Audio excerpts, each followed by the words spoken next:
Welcome to novel of world. कहानियों की एक नई दुनिया में आपका स्वागत है।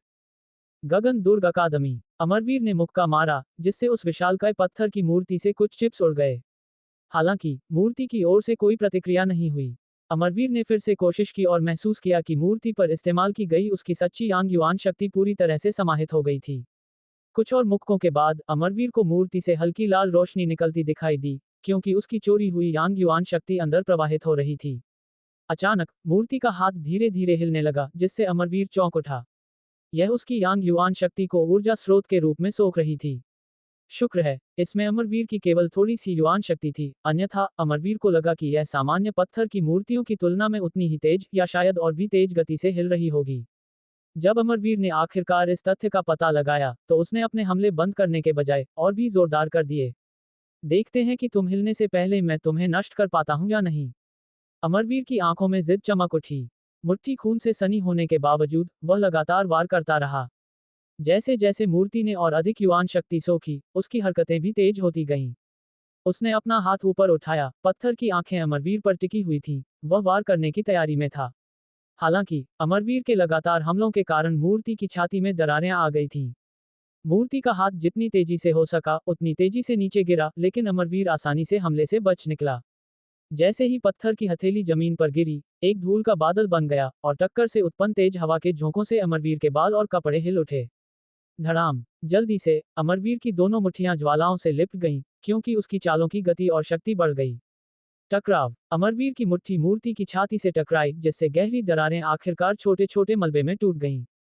मूर्ति को एक घातक वार लगा, क्योंकि उसके पूरे शरीर में दरारें पड़ गईं और वह मलबे में बदल गई। मलबे के अंदर अमरवीर को एक पत्थर का बच्चा मिला। उसने यहाँ काफी समय बर्बाद कर दिया था। अमरवीर सुन सकता था कि जिन पत्थर की मूर्तियों को वह दूर भगा कर लाया था, वे वापस आने ही वाली थीं। अमरवीर का चेहरा उतर गया, क्योंकि उसने जल्दी से पत्थर के बच्चे को अपनी पोशाक में छाती के क्षेत्र में रखा और भाग गया। अमरवीर ने सभी पत्थर की मूर्तियों से बचने के लिए चक्कर लगाया और समूह के पास वापस लौट आया। जब वह पहुंचा, तो दुहिता अमरवीर को देखकर बहुत खुश हुई। अमरवीर, हमें एक पत्थर का बच्चा मिल गया है। हे, लगता है मेरी किस्मत काफी अच्छी है। अमरवीर हंसा, उसने चारुशीला की ओर देखने से परहेज किया। हालांकि जब लड़की ने अमरवीर की खून से भरी मुट्ठी देखी, तो उसने तुरंत उसके हाथ पकड़ लिए और भौहें सिकुड़कर पूछा, ये चोट तुम्हें कैसे लगी? उसका रूप दयालु और कोमल लग रहा था, जैसे वह वाकई अपने साथी अभ्यासी की भलाई की परवाह करती हो। अमरवीर ने तुरंत अपने हाथ खींच लिए। कुछ पत्थर की मूर्तियां मुझे पकड़ने में कामयाब रहीं। अंत में मुझे भागने के लिए उनसे लड़ना पड़ा। चारुशीला एक पल के लिए हक्का बक्का रह गई, लेकिन उसका संतुलन जल्दी ही बदल गया और वह मुस्कुराई। जब तक तुम सुरक्षित हो, सब ठीक है। चलो और समय बर्बाद ना करें। चलो पहले पत्थर के बच्चों को बांट लें और कुछ भी करने से पहले खुद को मजबूत करें, जोरावर ने प्रस्ताव रखा। चारुशीला ने सिर हिलाया, हाँ, क्योंकि उसने सभी 5 पत्थर के बच्चों को निकाला और उन्हें समूह के सामने रख दिया। इन 5 पत्थर के बच्चों के अंदर लाल नसों की संख्या समान थी। इस प्रकार वे सभी मार्शल कौशल के एक ही ग्रेड के थे। मार्शल कौशल प्राप्त किए बिना समूह के सभी सदस्य यह नहीं जान पाएंगे कि पत्थर के बच्चे में किस प्रकार का मार्शल कौशल है। इस प्रकार उनका निर्णय पूरी तरह से किस्मत पर आधारित था। इतने दिनों की कड़ी मेहनत के बाद सभी की निगाहें 5 पत्थर के बच्चों पर टिकी हुई थीं। अंत में उनके लाभ किस्मत पर आधारित थे। बहरहाल, भले ही उन्हें दूसरों की तुलना में कुछ कम मिले, फिर भी उन्हें एक पृथ्वी ग्रेड मार्शल कौशल मिला। तो किसे पहले चुनना चाहिए? नीरव ने उत्सुकता से पूछा। हालांकि वह पहले चुनना चाहता था, लेकिन इसे जोर से आत्मघोषित करना अच्छा नहीं था। मुझे लगता है कि अमरवीर साथी अभ्यासी को पहले चुनने का मौका मिलना चाहिए। आखिरकार उसी ने सबसे ज्यादा खतरा उठाया और उसे कुछ चोटें भी आईं। निष्पक्ष होने के लिए उसे पहले चुनना चाहिए। चारुशीला अमरवीर की ओर मुस्कुराई। चुनने की प्राथमिकता वास्तव में महत्वहीन थी। आखिरकार पहले चुनने का मतलब यह नहीं होगा कि उस व्यक्ति को सबसे अच्छा मार्शल कौशल मिलेगा। यह आखिरी व्यक्ति के लिए भी सच था। इसलिए इससे कोई फर्क नहीं पड़ता कि किसने पहले चुना। हालांकि चारुशीला ने यह प्रस्ताव इसलिए दिया ताकि वह निष्पक्ष और न्यायपूर्ण लगे। दूसरों पर अपनी अच्छी छाप छोड़ने की योजना बना रही थी। अमरवीर उसके विचारों को कैसे नहीं जानता। लड़के ने अशिष्टता से सिर हिलाया और कहा, चूंकि महिला अभ्यासी ने ऐसा कहा है, तो मैं ही पहले चुनूंगा। लड़के ने सुविधापूर्वक एक पत्थर का बच्चा उठा लिया और पीछे हट गया। चारुशीला और अन्य लोग भी ऊपर गए और अपनी व्यक्तिगत ताकत के आधार पर चुना। चूंकि हम सभी ने अपना मार्शल कौशल चुन लिया है, हम में से हर कोई पहले मार्शल कौशल की खेती के लिए एक जगह ढूंढेगा। एक दिन के बाद हम फिर से यहीं मिलेंगे, चारुशीला ने सबको बताया। सभी ने सिर हिलाया और अपने अपने स्थानों के लिए निकलने ही वाले थे। दुहिता, जो अमरवीर के लिए थोड़ी चिंतित थी, ने उसके कंधे पर थपथपाया और कहा, अमरवीर, मुझे इन घावों को ठीक करने में तुम्हारी मदद करने दो। अमरवीर ने मना नहीं किया, धन्यवाद। दोनों की बातचीत सुनकर चारुशीला चली गई। जाते समय उसकी नाजुक भौहें थोड़ी सिकुड़ गईं। चूंकि दुहिता को अमरवीर के घावों पर पट्टी बांधनी थी, इसलिए मीटिंग की जगह पर केवल दुहिता और अमरवीर ही बचे थे। मैं तुम्हें मार्शल कौशल के लिए पत्थर के बच्चे की जांच करने के लिए थोड़ी देर प्रतीक्षा करूंगी।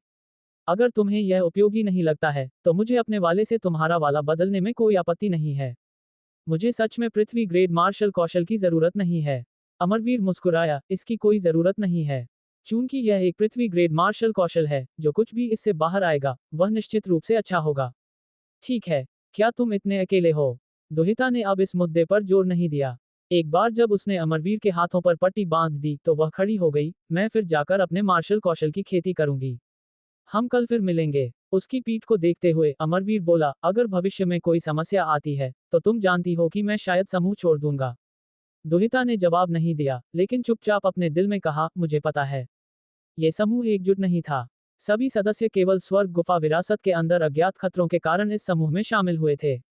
इससे भी ज्यादा, चारुशीला कोई महान नेता नहीं थी।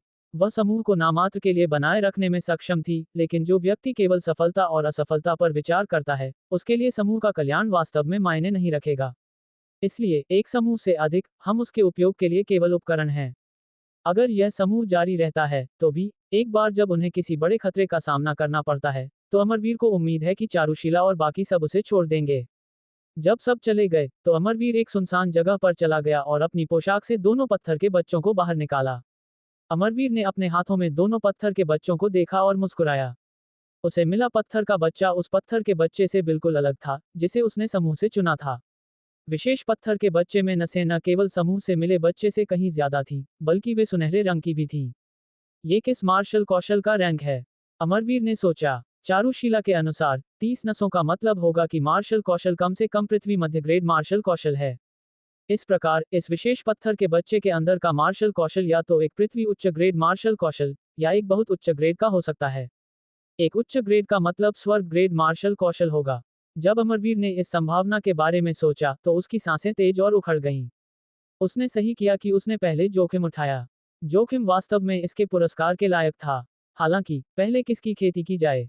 अमरवीर ने सोचा। उसे मिला उच्च ग्रेड मार्शल कौशल अन्य मार्शल कौशल की तुलना में अधिक समय लेगा।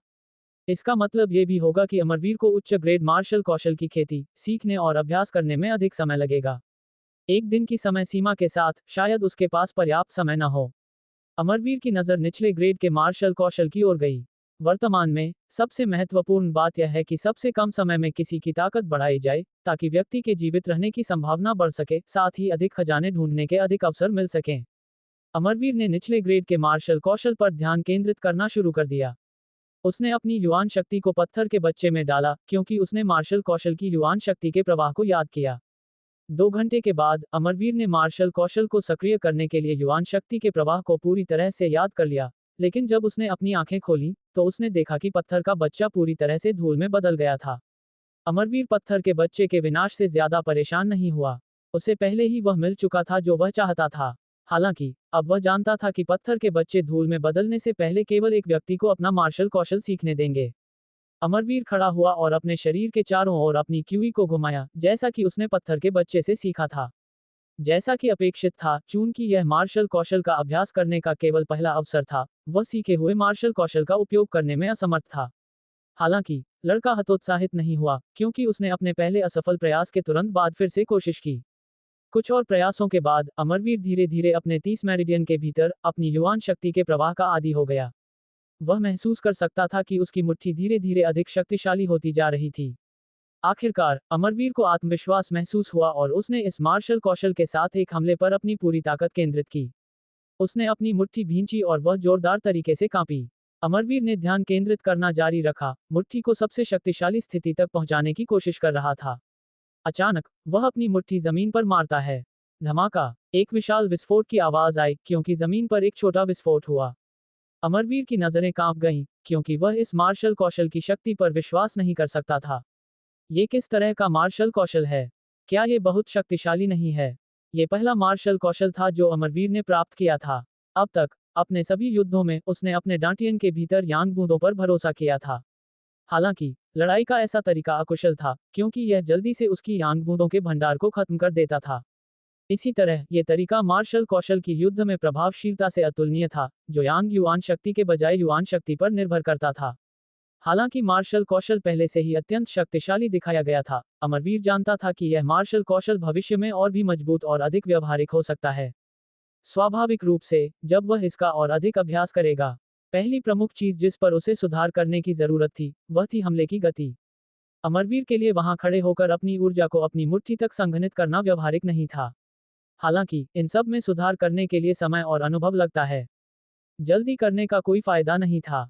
अमरवीर ने एक गहरी सांस ली, क्योंकि उसने पहले के दृश्य के बारे में सोचा और भावनाओं से भर गया।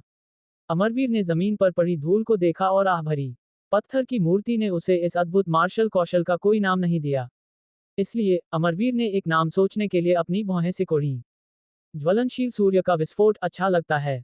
जब 30 मेरिडियन की युआन शक्ति एकत्रित होती है और एक विस्फोटक तरीके से निकलती है, तो जो कोई भी इस वार से टकराएगा, उसे निश्चित रूप से कुछ गंभीर चोटें लगेंगी। हालांकि अमरवीर ने अनुमान लगाया कि वह अपनी पूरी युआन शक्ति खत्म होने से पहले इस चाल को केवल 3 बार ही कर सकता है। पहले खतरा होने पर अमरवीर दूसरों को अपना कौशल दिखाने की हिम्मत नहीं करता था। हालांकि अब उसके पास इतनी सारी यांग बूंदें होने के कारण वह अब चिंतित नहीं था। अगर वह एक समूह के खिलाफ होता, तो उसके पास उन सभी से निपटने के लिए पर्याप्त युआन शक्ति होती। यांग बूंदों के उपयोग से अमरवीर बिना रुके लगातार ज्वलनशील सूर्य का विस्फोट का उपयोग कर सकता था। इस प्रकार उसके लिए ये होना अत्यंत फायदेमंद था। ये वास्तव में भाग्यशाली था कि अमरवीर को ज्वलनशील सूर्य का विस्फोट मिला। अगर उसे कोई मार्शल कौशल तकनीक मिली होती जो तलवारों पर आधारित होती, तो वह उसके लिए पूरी तरह से बेकार होती। बर्बाद किए गए उन सभी प्रयासों के साथ, इसमें कोई आश्चर्य नहीं होगा अगर वह निराश हो जाता। अमरवीर ने ज्वलनशील सूर्य का विस्फोट पर अपनी निपुणता को जल्दी से बढ़ाने के लिए अपना प्रशिक्षण जारी रखने पर ध्यान केंद्रित किया। लड़के ने अपने युद्ध क्षमताओं को मजबूत करने के लिए बाकी दिन कठिन अभ्यास किया। एक दिन के बाद अमरवीर ज्वलनशील सूर्य का विस्फोट का अभ्यास करने में सफल रहा, जब तक कि वह निपुणता के एक छोटे स्तर तक नहीं पहुंच गया। हालांकि उसे रुकना पड़ा और मीटिंग की जगह पर वापस इकट्ठा होना पड़ा। जब वह वापस गया, तो वह नीरव को छोड़कर सभी के चेहरों पर संतुष्टि का भाव देख सकता था। लगता है कि इस बार लगभग सभी की फसल छोटी नहीं है। केवल नीरव ही असंतोष में शाप दे रहा था।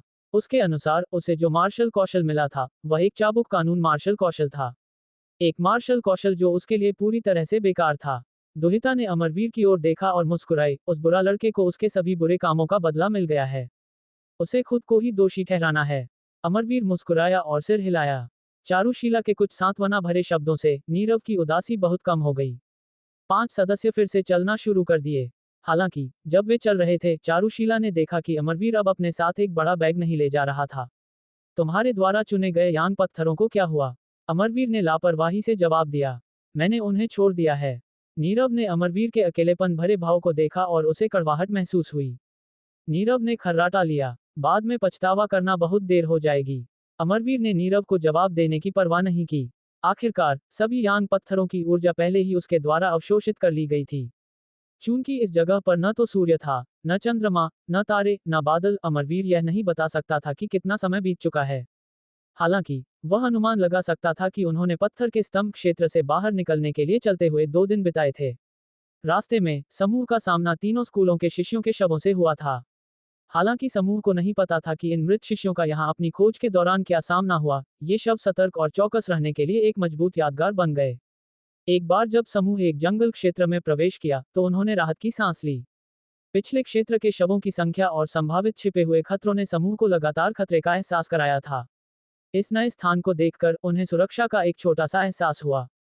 इसके अलावा एक जंगल में आत्मा जड़ी बूटियों का अस्तित्व निश्चित रूप से कुछ नहीं होगा। टीम ने जंगल से गुजरते हुए जल्दी से अपनी चौकसी वापस पा ली। थोड़ी देर चलने के बाद रास्ते के नेता जोरावर की भौहें सिकुड़ गईं, क्योंकि उसने जमीन पर ध्यान केंद्रित किया। वहां असंख्य पद चिन्ह थे। थोड़ी देर बाद जोरावर आश्चर्य से बोला, हाल ही में निश्चित रूप से लोगों का एक समूह यहां से गुजरा है। इससे भी ज्यादा, ये समूह बड़ा है। नीरव ने खुशी से आवाज दी। तो वहां हमारे स्कूलों के लोग होने चाहिए। जोरावर की भौहें सिकुड़ गईं। चलो इतनी अव्यवस्थित तरीके से फैसला न करें। हम निश्चित नहीं हो सकते कि स्वर्ग की गुफा विरासत के अंदर केवल तीनों स्कूलों के शिष्य ही हैं। जोरावर के शब्दों को सुनकर समूह भयभीत हो गया। जब जगह को 1000 से अधिक वर्षों से सील कर दिया गया है, तो किस तरह का आंकड़ा यहाँ रह सकता है? जोरावर ने जल्दी से सभी को शांत करने की कोशिश की। मैंने सच में जो कहा, उसके बारे में नहीं सोचा। ये पदचिह्न हमारे स्कूलों के लोगों से संबंधित होने चाहिए। ओह, तो चलो उनका पीछा करें। अगर हम उस सुरेखा महिला अभ्यासी या क्षेमेंद्र साथी अभ्यासी से मिलते हैं, तो वे हमारी रक्षा कर सकते हैं। चारुशीला की भौहें सिकुड़ गईं क्योंकि उसने सहमति में सिर हिलाया। इस समूह में सभी का खेती का स्तर अपने अपने स्कूलों के सभी शिष्यों में सबसे अधिक नहीं है। हालांकि उसे अपनी नेता की भूमिका छोड़नी पड़ी। अगर वह उच्च गगन मंडप से मजबूत शिष्यों का अनुसरण करती है, तो यह अधिक सुरक्षित होगा। तो फिर चलते हैं। जैसे ही समूह ने निशान का अनुसरण किया, उन्होंने जमीन पर अधिक से अधिक पदचिह्न देखे। आधे दिन के बाद समूह ने एक छोटी झील देखी। झील के चारों ओर असंख्य पदचिह्न थे जिन्होंने जगह को ढक दिया था। जाहिर है, ये कई शिष्यों के लिए एक विश्राम स्थल बन गया था। इतने सारे शिष्यों के यहाँ आराम करने के लिए तैयार होने और शवों के बिना, ये जगह एक सुरक्षित स्थान होनी चाहिए। समूह के भीतर एक संक्षिप्त चर्चा के बाद उन्होंने कुछ भी आगे बढ़ने से पहले पहले आराम करने का फैसला किया। सभी 5 बिखर गए और आराम करने के लिए ध्यान में बैठ गए। थोड़ी देर बाद चारुशीला अपने ध्यान से खड़ी हो गई और दुहिता के बगल में बैठ गई। उसने धीरे से उस कमजोर दिखने वाली लड़की से फुसफुसाया। शुरू में दुहिता ने धीरे धीरे सिर हिलाया, लेकिन थोड़ी देर और विचार करने के बाद उसने अपने दांत भींचे और शर्माते हुए सिर हिलाया। उसके बाद चारुशीला अमरवीर के सामने पहुंची और उसके कंधे पर थपथपाया। क्या बात है? अमरवीर ने चारुशीला को देखते हुए पूछा। मेरे साथ आओ, चारुशीला ने चुपके से नीरव और जोरावर की जांच करते हुए कहा। अमरवीर की भौहें सिकुड़ गईं। हालांकि वह नहीं जानता था कि वह क्या अनुरोध करने वाली थी, उसने उसका अनुसरण किया। थोड़ी देर चलने के बाद अमरवीर ने दुहिता को एक चट्टान पर बैठे हुए प्रतीक्षा करते हुए देखा। क्या बात है? अमरवीर अनजान था कि वे क्या योजना बना रहे थे और पूछा। चारुशीला एक मुस्कान के साथ शर्मा गई। छोटी बहन दुहिता और मैं यहाँ स्नान करना चाहती हैं। अमरवीर का चेहरा तुरंत अजीब हो गया और उसने दोनों लड़कियों को आंका। दुहिता का शर्माना और भी भारी हो गया, लेकिन चारुशीला ने आकर्षक ढंग से अपना पैर पटका। तुम क्या सोच रहे हो? हम केवल तुम्हें हमारी रक्षा करने और किसी को भी करीब न आने देने के लिए कहते हैं। अमरवीर खुद को हंसने से नहीं रोक सका। चारुशीला महिला अभ्यासी, तुम सभी लोगों में से मुझे ही क्यों पूछती हो? इस मामले के लिए तुम्हें नीरव से पूछना चाहिए था। वह लड़का निश्चित रूप से तुम्हारे अनुरोध से सहमत होगा। चारुशीला जानती थी कि पिछले कुछ दिनों में उसके द्वारा लिए गए फैसलों के कारण अमरवीर उससे असंतुष्ट था। हालांकि वह गुस्सा होने से खुद को रोक नहीं पाए। बेशक यह इसलिए है क्योंकि मुझे उस पर तुम्हारी तुलना में अधिक विश्वास है। चारुशीला महिला अभ्यासी, तुम्हें मुझ पर विश्वास है? अमरवीर मुस्कुराया। अगर तुम स्नान करती हो, तो मैं निश्चित रूप से झांकूंगा। चारुशीला ने अमरवीर को वापस मुस्कुराया। अगर तुमने ऐसा किया, तो मुझे कोई आपत्ति नहीं है। हालांकि छोटी बहन दुहिता क्या कहेगी? अमरवीर खांसा, वह उसे मना नहीं कर सका। अकेले छोड़ दो दुहिता के नहाने के लिए, वह वास्तव में सबसे अच्छा विकल्प था। ठीक है फिर, बस जल्दी से स्नान करो। अमरवीर ने सिर हिलाया। उसे पालन करते हुए देखकर चारुशीला मुस्कुराई। धन्यवाद। जब हम स्नान करते हैं, तब तक कृपया यहीं रुकें। दुहिता ने अमरवीर की बांह खींची और लड़के से आग्रह किया। तुम बिल्कुल भी झांक नहीं सकते। हाँ, चिंता मत करो, अमरवीर ने झील को देखते हुए जवाब दिया। पास में एक छोटा जल निकाय था, जिसके किनारे एक विशाल पत्थर था जो एक प्राकृतिक दीवार के रूप में कार्य करता था। जब तक दोनों लड़कियां पत्थर के पीछे छिपी थीं, तब तक किसी के लिए भी उन पर झांकना मुश्किल होगा। छप छप, दोनों लड़कियां जल निकाय में प्रवेश कर गईं क्योंकि अमरवीर उस जगह पर चला गया जो उन्हें देख सकता था। स्वाभाविक रूप से, जैसे ही उन्होंने प्रवेश किया, दोनों लड़कियों ने चुपके से जांच की कि क्या अमरवीर झांकने के लिए अपना सिर घुमाता है। बेशक, अमरवीर ने उन पर ध्यान नहीं दिया। वह बैठ गया और ध्यान किया। जब तक कोई झांकना चाहता है, उसे अमरवीर की स्थिति से गुजरना होगा। हालांकि अमरवीर को चारुशीला पसंद नहीं थी, लेकिन वर्तमान में उनके बीच कोई दुश्मनी नहीं थी। इसके अलावा, वे वर्तमान में एक ही समूह में हैं और जिन विकल्पों से उसे नुकसान हो सकता था, वे ऐसा नहीं कर पाए। अमरवीर भी जल्दी से इस समूह को छोड़कर सुमन के साथ जुड़ना चाहता था। इस प्रकार, वह चारुशीला के साथ और अधिक परेशानी नहीं चाहता था। ध्यान करते समय, अमरवीर कदमों की हल्की आवाज करीब आती हुई सुन सकता था। जब अमरवीर ने अपनी आंखें खोलीं और चारों ओर देखा, तो उसने नीरव को धीरे से रेंगते हुए देखा। वह जोर से सांस ले रहा था क्योंकि उसने धीरे धीरे अपना सिर विशाल चट्टान के पीछे झांकने के लिए खिसका दिया। अमरवीर की नजर देखकर नीरव ने अपना सिर घुमाया और एक घृणित मुस्कान के साथ जवाब दिया, उसे धमकाते हुए। तुमने कुछ नहीं देखा है। अगर तुमने कुछ कहने की हिम्मत की तो मैं व्यक्तिगत रूप से सुनिश्चित करूंगा कि तुम अब और चल नहीं पाओगे। अमरवीर ने अपनी आंखें घुमाईं और खर्राटा लिया। नीरव को वास्तव में लगा कि वह डरा हुआ है। ज्यादा समय बर्बाद किए बिना अमरवीर जल्दी से आगे भागा। दोनों लड़कियों की हंसी और पानी के छपने की आवाज नीरव के कान में फुसफुसाते हुए राक्षसों की तरह काम कर रही थी। जैसे ही उसने चारुशीला की चिकनी त्वचा और भरपूर छाती के बारे में सोचा, उसका दिल उबल गया, जिससे उसके लिए प्रलोभन का विरोध करना असंभव हो गया। लड़का फिर जल्दी से चला, स्वर्ग के अपने दृश्य को अवरुद्ध करने वाली इस विशाल चट्टान को देखने के लिए आवाज का अनुसरण करते हुए। अमरवीर ने खींच निकाली क्योंकि उसने जितनी हो सके उतनी हवा में सांस ली और चिल्लाया, नीरव साथी अभ्यासी, तुम वहां क्या कर रहे हो? अचानक पानी के छपने और दोनों लड़कियों की हंसी की आवाज रुक गई। उनकी चुप्पी और पानी के चलने की तेज आवाजों से कोई भी बता सकता था कि दोनों लड़कियां अपने कपड़े लेने के लिए भाग रही थीं। नीरव ने जल्दी से प्रतिक्रिया दी। लड़का चौंक गया और कूद गया। वह जल्दबाजी में भाग गया, अमरवीर के लिए केवल नफरत से भरी एक नजर छोड़कर। उसने कभी कल्पना नहीं की होगी कि अमरवीर उसे नाराज करने की हिम्मत करेगा। अमरवीर मुस्कुराया और चिल्लाया, काय। जल्द ही चारुशीला और दुहिता चट्टान के पीछे से दिखाई दी। वे भीगी हुई थीं, लेकिन कपड़े पहने हुए थीं। दुहिता शर्मा रही थी, जबकि उसकी आंखें उससे बच रही थीं। इस बीच चारुशीला ने अमरवीर को उदासीनता से देखा और बुदबुदाई, धन्यवाद। चिंता मत करो, अमरवीर ने जवाब दिया। जब तीनों समूह में वापस लौटने के रास्ते पर थे, तो वे युवान शक्ति के एक बड़े, अचानक उतार चढ़ाव को महसूस कर सकते थे। उन्होंने ऊपर देखा, उतार चढ़ाव की दिशा में और प्रकाश की किरणें देखी जो उनके ऊपर से गुजर रही थीं। वे लोगों के मारो चिल्लाने की गूंज सुन सकते थे, साथ ही एक शक्तिशाली और उग्र जानवर से एक गुस्से से भरी दहाड़ निकल रही थी। तीनों के चेहरे फीके पड़ गए क्योंकि उन्हें यह एहसास होने लगा कि दहाड़ का स्रोत क्या था। यहाँ राक्षस जानवर हैं। इससे भी ज्यादा, ऐसा लग रहा था कि लोगों का समूह इस एक राक्षस जानवर से लड़ रहा था। नीरव और जोरावर झाड़ियों से बाहर भागे और तीनों से जुड़ गए। उनका रंग चारुशीला और दुहिता से बेहतर नहीं था। दुहिता ने घृणा से नीरव को घूरना। इस बीच चारुशीला शांत रही और जोरावर से पूछा, तुम आवाजों से क्या पहचान सकते हो? जोरावर की आवाज डूब गई क्योंकि वह बोला, वहां 100 से अधिक लोग हैं। इससे भी ज्यादा, इसकी दहाड़ की शक्ति से वे जिस राक्षस जानवर से लड़ रहे हैं, वह भयानक रूप से छठे क्षेत्र में है। हर कोई जम गया क्योंकि उनकी त्वचा एक छाया पेला हो गई। एक छठा क्षेत्र राक्षस जानवर अमर आरोहण सीमा में एक किसान के बराबर था। जो लोग स्वर्ग की गुफा विरासत में प्रवेश कर चुके थे, वे शिष्य थे जो ज्यादा से ज्यादा सच्ची तत्व सीमा में थे। वे संभवतः इस राक्षस जानवर का सामना कैसे कर सकते थे? यहाँ तक कि 100 लोगों के साथ भी, ये लड़ाई उन सभी के लिए आत्महत्या से ज्यादा कुछ नहीं थी। ये राक्षस की दहाड़ एक सामान्य छठे क्षेत्र राक्षस जानवर की तुलना में कमजोर लगती है। जोरावर की भौहें सिकुड़ गईं। ये संभावना है कि इसे पहले सील कर दिया गया था और अभी अभी होश आया है। स्वर्ग की गुफा विरासत की मुहर कुछ दिन पहले टूट गई थी। हालांकि उन्हें नहीं पता था कि राक्षस जानवर यहाँ क्या कर रहा था। इसे निश्चित रूप से बहुत लंबे समय तक सील कर दिया गया था। इसलिए यह एक अवसर की प्रतीक्षा में सुस्ती में चला गया, किसी के लिए मुहर तोड़ने के लिए। इतने लंबे समय तक सुस्त रहने से यह निश्चित रूप से कमजोर हो जाएगा, जिससे यह अपनी पूरी ताकत प्रदर्शित करने में असमर्थ हो जाएगा।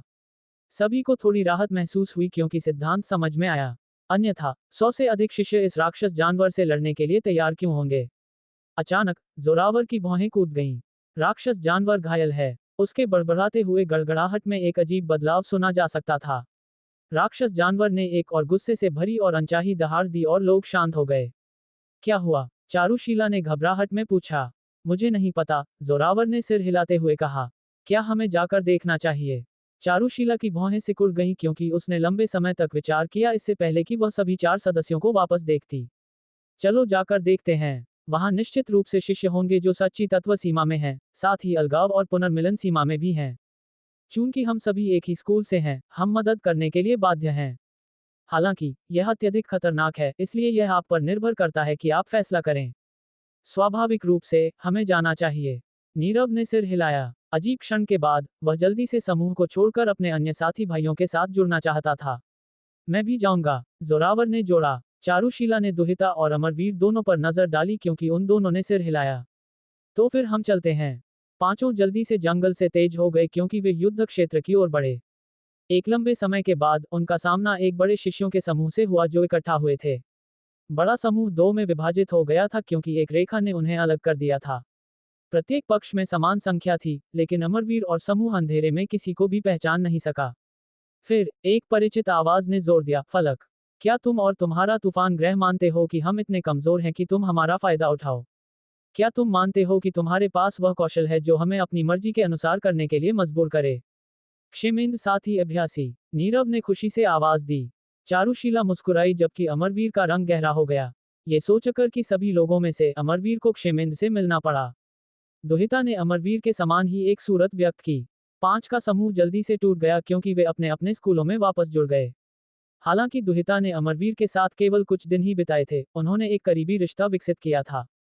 दुर्भाग्य से, अगर स्कूलों को टकराना पड़ा, तो उसके पास अपने स्कूल के साथ पक्ष लेने और अनिच्छा से अमरवीर से लड़ने के अलावा कोई विकल्प नहीं होगा। क्षेमेंद्र के ताने का सामना करते हुए फलक ने खर्राटा लिया। क्षेमेंद्र, मैं एक ऐसी लड़ाई नहीं लड़ना चाहता जिसका स्पष्ट विजेता पहले से ही हो। तुम्हें अभी अभी सच्ची तत्व सीमा में पदोन्नत किया गया है और तुम मेरे मैच नहीं हो। खुद को अपमानित मत करो। तुमने क्या कहा? क्षेमेंद्र ने ठंडक से कहा। इस बीच कई उच्च गगन मंडप शिष्य गड़गड़ाहट कर रहे थे और चिल्ला रहे थे। क्षेमेंद्र को फलक को एक सबक सिखाने के लिए कह रहे थे। फलक ने खर्राटा लिया। उच्च गगन मंडप से केवल सुरेखा को ही मेरा मैच माना जा सकता है। वह हंसा। तो फिर तुम मुझे आजमाओ। अगर तुम दृढ़ रहते हो तो मुझे कोई आपत्ति नहीं है। हालांकि मैं नहीं चाहता कि तुम्हारे जैसे किसी व्यक्ति को तुम्हारे सभी साथी अभ्यासियों के सामने अपमानित किया जाए। हालांकि क्षेमेंद्र जानता था कि वह वर्तमान में फलक का मैच नहीं था, शिष्यों ने उसे देखते हुए वह पीछे नहीं हट सकता था। ठीक तभी जब क्षेमेंद्र हमला करने वाला था, नीरव जंगल की झाड़ियों से बाहर भागा और चिल्लाया। क्षेमेंद्र साथी अभ्यासी। जब क्षेमेंद्र ने उसकी परिचित आवाज सुनी तो उसने तुरंत अपना सिर घुमाया, भौं मुस्कान में बदल गई। नीरव साथी अभ्यासी, हम आखिरकार फिर से मिलते हैं। नीरव जल्दी से उच्च गगन मंडप शिष्यों के समूह में शामिल होने के लिए दौड़ पड़ा। अन्य 4 ने अनुसरण करने के लिए अपना समय लिया। चूंकि दुहिता और जोरावर उच्च गगन मंडप के शिष्य नहीं थे, इसलिए उनके लिए उनसे जुड़ना मुश्किल होगा। जहां तक अमरवीर की बात है, उसे क्षेमेंद्र के साथ कुछ शिकायतें थीं और वह आसानी से उच्च गगन मंडप समूह में शामिल नहीं हो सका। अमरवीर और क्षेमेंद्र के संबंध को जानते हुए चारुशीला ने अमरवीर को एक थकी हुई मुस्कान के साथ देखा और लड़के को छोड़ दिया। दुहिता ने अमरवीर से फुसफुसाया, मैं तुम्हें तुम्हारे दयालुता और इन पिछले कुछ दिनों के समर्थन के लिए धन्यवाद देती हूँ। यह अफसोस की बात है कि हमें अलग होना पड़ेगा। अमरवीर मुस्कुराया और सिर हिलाया, ये ठीक है। मैं समझता हूँ। जाओ। दुहिता ने अपना सिर जोरावर की ओर घुमाया और पूछा, तो जोरावर, क्या तुम मुझसे या बहन चारुशीला के समूह से जुड़ना चाहते हो? चूंकि जोरावर रक्त संग्राम संघ से है, वह अकेला रह जाएगा। इसलिए उसके लिए यहाँ के बड़े समूहों में से एक में अस्थायी रूप से शामिल होना सबसे अच्छा था। जोरावर ने जल्दी से जवाब दिया, मेरा मानना है कि तुम्हारे साथ जुड़ना बेहतर है। जोरावर जानता है कि दुहिता एक दयालु और अच्छी प्रकृति वाली लड़की थी। हालांकि वह तूफान ग्रह के भीतर अन्य शिष्यों के चरित्रों को नहीं जानता था, दुहिता उसकी रक्षा करेगी क्योंकि वह वही थी जिसने उसे शामिल होने की पेशकश की थी। चारुशीला की तुलना में जोरावर को भरोसा है कि दुहिता उसकी बेहतर देखभाल करेगी। कम से कम दुहिता उसके खिलाफ साजिश नहीं करेगी। दुहिता ने सिर हिलाया और जोरावर को तूफान ग्रह समूह में ले गई। चारुशीला ने अपना मुंह खोला और कहा, चलो चलते हैं। अमरवीर ने थोड़ा समय लिया, उसकी आंखें ये देखने के लिए स्कैन कर रही थी कि क्या सुमन, सुरेखा या सान्विका यहाँ उच्च गगन मंडप शिष्यों के भीतर थीं। ये देखकर कि उनमें से कोई भी मौजूद नहीं था, अमरवीर जानता था कि क्षेमेंद्र के नेतृत्व में अपने समूह में फिर से शामिल होने पर उसे मजाक और धमकी दी जाएगी।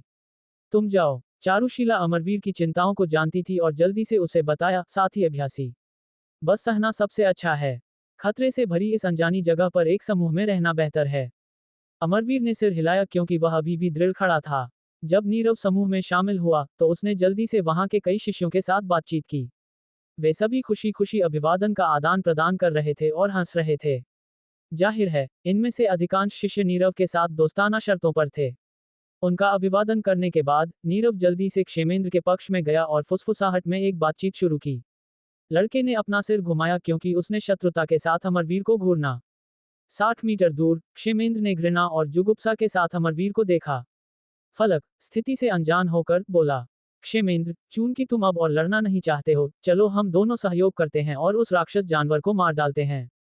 हम उस खजाने को बांट सकते हैं जो ये हमारे बीच पैदा करता है। क्षेमेंद्र ने अपना सिर घुमाया, फलक को देखा और मुस्कुराया। इस मामले पर हम बाद में चर्चा करेंगे। मेरे पास पहले निपटने के लिए कुछ अन्य अधिक महत्वपूर्ण मामले हैं। क्षेमेंद्र ने चारुशीला को शानदार ढंग से मुस्कुराया और अभिवादन किया। बहन चारुशीला अभ्यासी, ये तुम्हारे लिए बहुत मुश्किल रहा होगा। तुमने हमें ढूंढ लिया है, इसलिए अब और चिंता मत करो। तुम अब हमारे संख्याओं के साथ सुरक्षित हो। चारुशीला ने धीरे से सिर हिलाया और अमरवीर के कपड़े पर खींचा। हालांकि अमरवीर ने हिलने से इनकार कर दिया। क्षेमेंद्र शानदार ढंग से मुस्कुराया, अमरवीर साथी अभ्यासी, चूंकि हर कोई एक ही स्कूल से है, मेरी ड्यूटी है कि मैं तुम्हारी रक्षा करूं। आओ और हमसे जुड़ जाओ। ठीक उसी क्षण नीरव ने गुस्से से चिल्लाया, क्षेमेंद्र साथी अभ्यासी, क्या तुम भूल गए हो कि उसने क्या किया है? उसने तुम्हें अपमानित किया। हमें उसे शामिल होने की अनुमति क्यों देनी चाहिए? क्षेमेंद्र का रंग ठंडा हो गया। वह संभवतः क्या हुआ था, ये कैसे भूल सकता था? जब वह स्कूल के भीतर नियमों को लागू करने की कोशिश कर रहा था, सुरेखा अमरवीर को बचाने के लिए आए और उसके हाथ पकड़े। इसके बारे में सोचते हुए क्षेमेंद्र का खून गुस्से से उबल गया। क्षेमेंद्र ने एक गहरी सांस ली और अपनी मजबूर मुस्कान बनाए रखी। उस समय अमरवीर साथी अभ्यासी भोला था और कुछ नहीं जानता था। मेरा मानना है कि वह निश्चित रूप से बदल गया है। सही। जब वह बोला, क्षेमेंद्र के होंठ फड़फड़ाए जबकि उसने अमरवीर के ठंडे चेहरे को घूरना। क्षेमेंद्र के शब्दों को सुनने के बाद उच्च गगन मंडप शिष्यों को सभी को प्रेरित महसूस हुआ। ये सोचने के लिए कि क्षेमेंद्र ने अन्याय के बावजूद अमरवीर को माफ कर दिया। क्षेमेंद्र उदार है। अमरवीर, जल्दी से झुककर माफी मांगो। शिष्यों ने दहाड़ लगाए। अमरवीर, क्षेमेंद्र साथी अभ्यासी काफी दयालु है कि वह मामले को आगे नहीं बढ़ाएगा। हालांकि उसकी क्षमा हमारा प्रतिनिधित्व नहीं करती है। अगर तुम माफी नहीं मांगते हो तो मैं तुम्हें एक दुश्मन मानूंगा। साथी अभ्यासियों में से एक चिल्लाया, अपने नाम के लिए थोड़ी चिंता के साथ। हाँ, अमरवीर साथी अभ्यासी के पास कोई अभिमान नहीं है। वह अपने जैसा कमजोर के साथ सुरेखा महिला अभ्यासी को लुभाने की हिम्मत करता है। वह बस हंस का मांस खाने के लिए देख रहा एक मेढक है। ये सबसे अच्छा है कि वह एक दर्पण में देखता है और छोड़ देता है। कई महिला शिष्यों ने अमरवीर के खिलाफ एक साथ गड़गड़ाहट की। लोमड़ियों के समान उन्होंने तंग किया। अमरवीर के चेहरे के भाव में कोई बदलाव नहीं दिखा। वह अकेला रहा। चारुशीला ने अमरवीर को एक तरफ खींचा और उससे फुसफुसाया, साथी अभ्यासी, अगर तुम एक असली आदमी हो तो तुम्हें स्थिति के अनुकूल होना चाहिए। बस एक पल के लिए अपना अभिमान फेंक दो। सबसे बुरा क्या हो सकता है? अमरवीर ने अपनी आंखें घुमाई। क्या? चारुशीला ने पूछा, क्योंकि एक भौं उसके गालों पर तन गई थी। तुम्हें मुझे समझाने की जरूरत नहीं है। तुम क्षेमेंद्र के सच्चे इरादों को नहीं जानती हो। तुम नहीं जानती हो कि उसने क्या किया है और बाद में मेरे साथ क्या करेगा। अमरवीर ने खर्राटा लिया क्योंकि उसने चारुशीला को नाराजगी के संकेत के साथ देखा। चारुशीला ने निराशा से दावा किया, मुझे कैसे पता चलेगा कि उसने तुम्हारे साथ क्या किया? हम साथी अभ्यासी हो सकते हैं और पिछले कुछ दिनों से एक दूसरे को जीवित रहने में मदद कर रहे हैं, लेकिन हम किसी भी तरह से दोस्त नहीं हैं। तुम्हें ये सोचने की जरूरत नहीं है कि तुमने मुझे छोड़ दिया है और इसके बारे में दोषी महसूस करना है। मेरे मामलों को तुम्हारी देखभाल की आवश्यकता नहीं है, अमरवीर ने ठंडक से कहा। चारुशीला ने अपने दांत भींचे क्योंकि उसका चेहरा थोड़ा फीका पड़ गया था। तुम अपने लिए क्या अच्छा है, ये क्यों नहीं जानते? चारुशीला पटक कर चली गई। वह अब उस पर ध्यान नहीं देना चाहती थी। चारुशीला जल्दी से क्षेमेंद्र के समूह में चली गई और अपना सिर घुमाया। तुम सही हो, मैं तुम्हें कुछ भी देना नहीं चाहती। ये देखते हुए कि तुम कितने लापरवाह हो, मैं तुम्हें तुम्हारे अपने मामलों से निपटने दूंगी। क्षेमेंद्र अपने उच्च गगन मंडप शिष्यों के समूह के भीतर चालाकी से मुस्कुरा रहा था। वह अमरवीर को अपने ही समर्थकों से अलगाव और धमकी से पीड़ित होते हुए दृश्य का आनंद ले रहा था। जैसे ही उसने तिरस्कार किया, वह गर्व और अहंकार से वहां खड़ा रहा, अमरवीर का मजाक उड़ा रहा था। क्षेमेंद्र ने खुद से सोचा, जीवित रहने के लिए मेरी टीम में शामिल होना है। ठीक है, तुम्हें छोटे लड़के को पहले अपनी गलतियों को स्वीकार करना होगा और झुकना होगा। अगर तुम तैयार नहीं हो तो तुम इस खतरनाक जगह के चारों ओर अकेले घूम सकते हो। चलो देखते हैं कि तुम जीवित रह सकते हो या नहीं। क्षेमेंद्र की आंखें चमक उठी क्योंकि वह अमरवीर के फैसले का इंतजार कर रहा था। थोड़ी देर बाद अमरवीर बोला, शिष्यों का ये बड़ा समूह केवल समूह बना सकता है और मेरे खिलाफ महान काम कर सकता है। मुझे माफी मांगने के लिए आग्रह करना केवल उन लोगों से पक्ष हासिल करने के लिए जो मजबूत हैं। मैं तुमसे क्यों जुड़ूंगा? शिष्यों के समुद्र में और गहराई से करते हुए चारुशीला ने सुना कि अमरवीर ने क्या कहा। ये देखते हुए कि उसके शब्द भी उसकी प्रतिक्रिया थे, उसका सीना अपमान और असुविधा से सूज गया। हालांकि चारुशीला की असुविधा जल्द ही आत्मविश्वसनीय क्रोध में बदल गई। अगर मैं शक्तिशाली का पक्ष नहीं कमाती हूं तो इस खतरनाक जगह पर मैं कैसे जीवित रहूंगी? स्वाभाविक रूप से मुझे क्षेमेंद्र साथी अभ्यासी जैसे किसी का समर्थन कमाना होगा। मैं संभवतः किसी ऐसे व्यक्ति के साथ पक्ष लेने का चुनाव कैसे कर सकती हूं जो मुझसे कमजोर है? तुमने अभी भी मेरे लिए परवाह करने के बाद मेरे बारे में शिकायत करने की हिम्मत की है। अगर तुम मजबूत होते तो लोग मुझ सहित स्वाभाविक रूप से तुम्हारे सहयोगी बनना चाहते। मैंने तुम्हें पहले ही आग्रह किया है, लेकिन तुमने मेरे शब्दों पर थोड़ा या कोई ध्यान नहीं दिया। ये वह रास्ता है जिसे तुमने चुना है और फिर भी तुम मुझे दोष देते हो। इसके बारे में सोचते हुए चारुशीला को अब अमरवीर को छोड़ने के लिए पश्चाताप महसूस नहीं हुआ। बोलने के बाद अमरवीर ने एक और सेकंड बर्बाद नहीं किया और झाड़ियों में और इन दोनों समूहों से दूर चला गया। ये देखकर कि अमरवीर सुरक्षित ढंग से दूर जा रहा था, नीरव जल्दी से और अधिक परेशानी पैदा करना चाहता था। अमरवीर बस बहुत ज्यादा है। वह हमारे साथी अभ्यासियों से इस तरह बात करने की हिम्मत करता है और हम उसे दूर जाने दे रहे हैं। अंधेरे से लौ का एक गेंद जल्दी से जादू किया गया और अमरवीर की दिशा में लॉन्च किया गया। अमरवीर शांत रहा और शांति से हमले से बच गया। लड़के ने यह ध्यान नहीं दिया कि यह किस दिशा से आया था और गर्व से जोर दिया, क्षेमेंद्र, इसका क्या मतलब है? मैं सुनिश्चित करूंगा कि सुरेखा महिला अभ्यासी इसके बारे में सुनती है और ये देखती है कि तुमने जो कुछ भी किया है, उसके लिए तुम्हें प्रतिशोध मिलेगा। क्षेमेंद्र का रंग डूब गया। वह जानता था कि अमरवीर ललित के मामले का जिक्र कर रहा था। उसने सोचा था कि ललित निरपेक्ष निश्चितता के साथ अमरवीर को मारने में सक्षम होगा। अप्रत्याशित रूप से अमरवीर जीवित रहने में कामयाब रहा और मामले में उसके निहितार्थ के बारे में सीखा। कुछ दिन पहले अमरवीर के उच्च गगन मंडप में वापस लौटने के बाद क्षेमेंद्र पिन और सुइयों पर सोया। उसका डर अमरवीर का नहीं था, बल्कि मेंगवुया से प्रतिशोध का था, उन्हें एक दूसरे की संगत में स्कूल में वापस देखते हुए। हालांकि चूंकि मेंगवुया ने क्षेमेंद्र के खिलाफ कार्य नहीं किया, उसने सोचा कि वह सुरक्षित था, कि अमरवीर और मेंगवुया दोनों को मामले में उसकी भागीदारी का कोई ज्ञान नहीं था। अमरवीर के शब्दों को सुनने पर वह जानता था कि उक्त मामला जल्दी या बाद में सामने आ जाएगा। तेजी से उसके हत्यारे इरादे वास्तविकता में बदल गए क्योंकि उसने जल्दबाजी में नीरव को इशारा किया। नीरव खुशी से मुस्कुराया। अमरवीर द्वारा पहले चारुशीला और दुहिता पर झांकने की उसकी योजनाओं के खुलासे के कारण उसने अमरवीर से नफरत की। अमरवीर के पीछे जाने के लिए क्षेमेंद्र की सहमति कमाना एक रमणीय खोज थी। नीरव ने गुस्से से चिल्लाया, अमरवीर, क्षेमेंद्र साथी अभ्यासी के खिलाफ तुम्हारी साहसी अशिष्टता को सजा से अधिक की आवश्यकता है। मैं तुम्हें व्यक्तिगत रूप से एक सबक सिखाऊंगा। उसने अपनी बांह उठाई और उकसाना शुरू कर दिया। कौन सा साथी अभ्यासी इस अहंकारी लड़के को अनुशासित करने में मेरे साथ शामिल होना चाहता है? तुरंत शिष्यों का एक समूह नीरव के पक्ष में दौड़ पड़ा और अमरवीर का पीछा करना शुरू कर दिया। चारुशीला ने अपनी बांह आधी उठाई, बोलना चाहती थी। उसे अपने गले से एक भी शब्द नहीं मिला क्योंकि उसने लाचार होकर समूह को अमरवीर का पीछा करते हुए देखा, खून निकालने के इरादे से। दुहिता ने अमरवीर की मदद करने की कोशिश करने के लिए बिना किसी देरी के प्रतिक्रिया दी, लेकिन उसे फलक ने रोका और बाधित किया। फलक, साथी अभ्यासी, मुझे जाने दो। मुझे उसकी मदद करने की जरूरत है, उसने मुझे कुछ देर पहले बचाया था। दुहिता ने आग्रह किया, ये तुम्हारे लिए हस्तक्षेप करने का मामला नहीं है। लेकिन फलक ने दुहिता को तीव्रता से देखा और अपना ध्यान दो महिला अभ्यासियों पर स्थानांतरित किया और मांग की, उसकी देखभाल करो और सुनिश्चित करो कि वह समूह को नहीं छोड़ती है। हाँ, दोनों महिला अभ्यासियों ने अनुपालन में जवाब दिया क्योंकि उन्होंने जल्दी से दुहिता की बाहों को सुरक्षित कर लिया। फलक ने अमरवीर की गायब हो रही आकृति को देखा और खुशी से खिंचा। ये सोचने के लिए कि उच्च गगन मंडप में ऐसी अपमानजनक आंतरिक समस्याएं हैं, ये हास्यास्पद से कम नहीं है। दुहिता व्यर्थ में संघर्ष करना जारी रखा।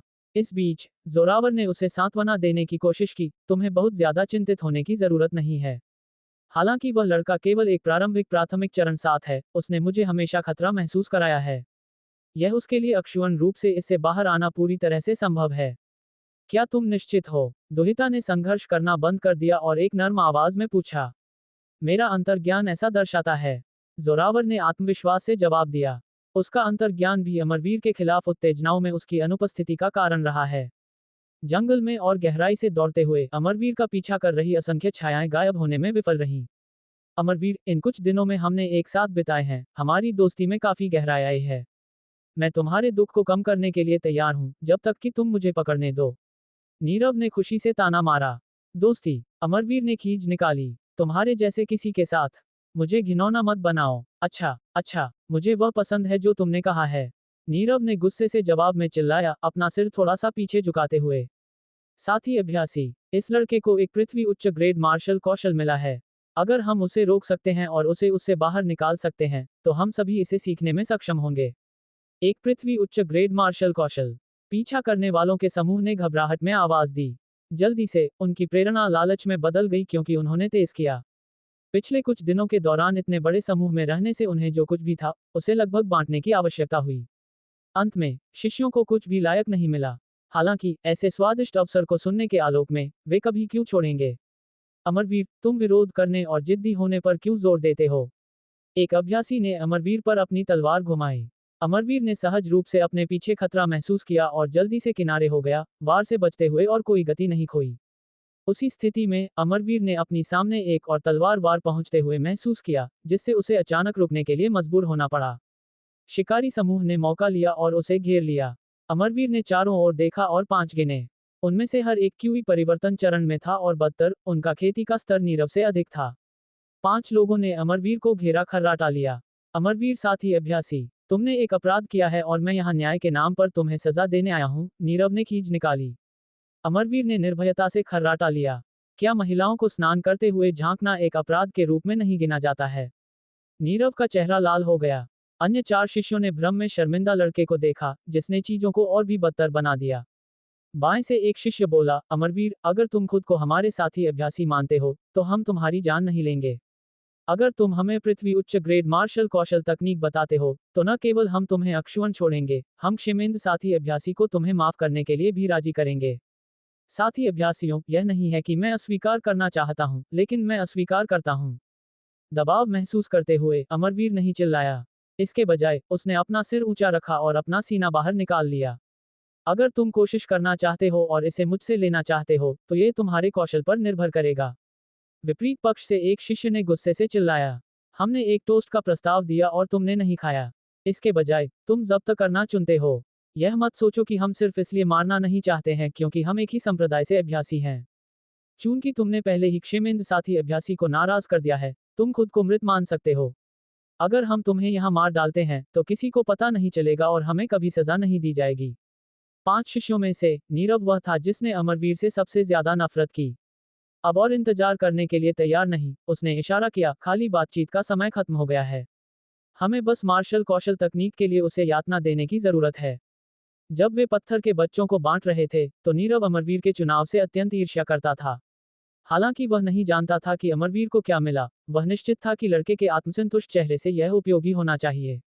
एक युद्ध चिल्लाहट के साथ नीरव की मुट्ठी आगे दौड़ पड़ी और एक परिचित ठंडी हवा का अनुसरण किया। एक खतरनाक आभा अमरवीर को धमकाती है। नीरव ने अमरवीर को अक्षम करने के लिए अपने सबसे मजबूत मार्शल कौशल का उपयोग करने का फैसला किया था। इस बीच अन्य 4 शिष्य वहां खड़े रहे और देखा। आखिरकार दोनों के बीच खेती के स्तर में अंतर ने उन्हें एक आसम जीत का भरोसा दिया।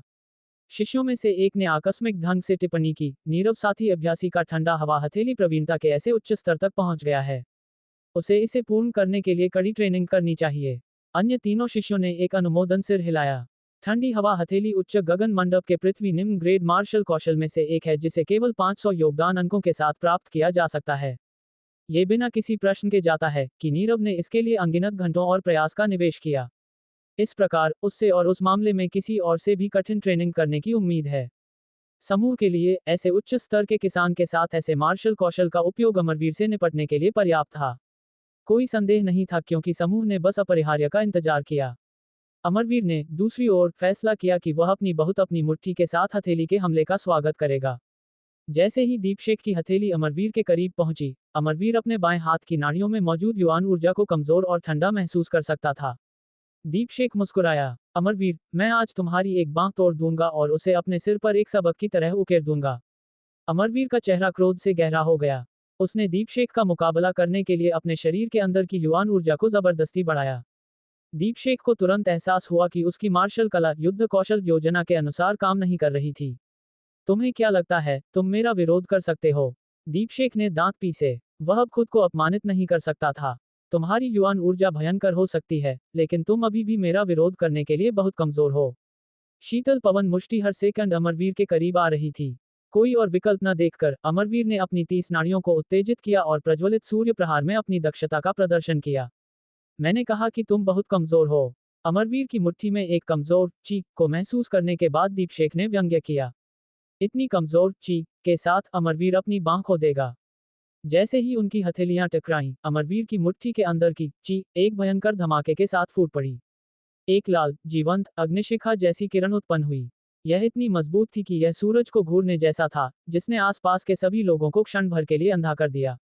क्या? दीपशेख चिल्लाया। उसे उम्मीद नहीं थी कि अमरवीर की मार्शल कला कमजोरी की आड़ में ऐसी घातकता छिपा सकती है। अप्रत्याशित रूप से उनकी शक्तियां बराबर थीं, क्योंकि विस्फोट ने दोनों लड़कों को कुछ कदम पीछे धकेल दिया। दीपशेख एक पेड़ से टकराकर पीछे हट गया और उसने ताज़ा खून उल्टी किया और थूका। उसे गंभीर चोटें आई थीं जिनकी वह भविष्यवाणी नहीं कर सकता था। इसी तरह अमरवीर भी दीपशेख से बेहतर महसूस नहीं कर रहा था। खेती के स्तर में इतने बड़े अंतर के साथ अपने उच्च स्तरीय मार्शल कला के बावजूद भी बिना किसी नुकसान के बच निकलना असंभव था। अमरवीर ने पलक झपकते ही भागने के लिए उस आंखें चौंधियाने वाली रोशनी का उपयोग किया। उसने अपनी यांग युआन ऊर्जा को उत्तेजित किया और दौड़ना जारी रखा। चूंकि बाकी चार का खेती का स्तर दीपशेख से भी अधिक था, अगर वह रुका रहता तो अमरवीर के पास कोई मौका नहीं था। एकमात्र विकल्प भागना था। इस बीच बाकी चारों सदमे से लकवाग्रस्त थे। दीपशेख अमरवीर को हरा नहीं पाया। जब उन्होंने अपनी चेतना वापस पाई तब तक अमरवीर बहुत दूर जा चुका था। दूर से अमरवीर चिल्लाया, दीपशेख, अब के लिए अलविदा। अगली बार जब हम मिलेंगे तो मैं तुम्हारा जीवन ले लूंगा। अमरवीर की आवाज गूंजी, जिससे समूह अस्त व्यस्त हो गया। दीपशेख साथी अभ्यासी शिष्यों में से एक दीपशेख की मदद के लिए दौड़ा। उसके मुंह के कोने से खून बह रहा था और उसकी आंखें अनिच्छा और भय से भरी हुई थीं। इस महंगे विनिमय के बाद उसका पूरा रंगत भूत की तरह पीला पड़ गया था। क्या तुम ठीक हो? मैं ठीक हूँ। दीपशेख ने खड़े होने के लिए अपने शरीर का सहारा लिया। अमरवीर भी घायल हुआ है। हमें जल्दी से उसका पीछा करना चाहिए। हम उसे भागने नहीं दे सकते। क्या हमें अभी भी पीछा करना है? कुछ सदस्यों ने एक दूसरे को हिचकिचाहट से देखते हुए चुनौती दी।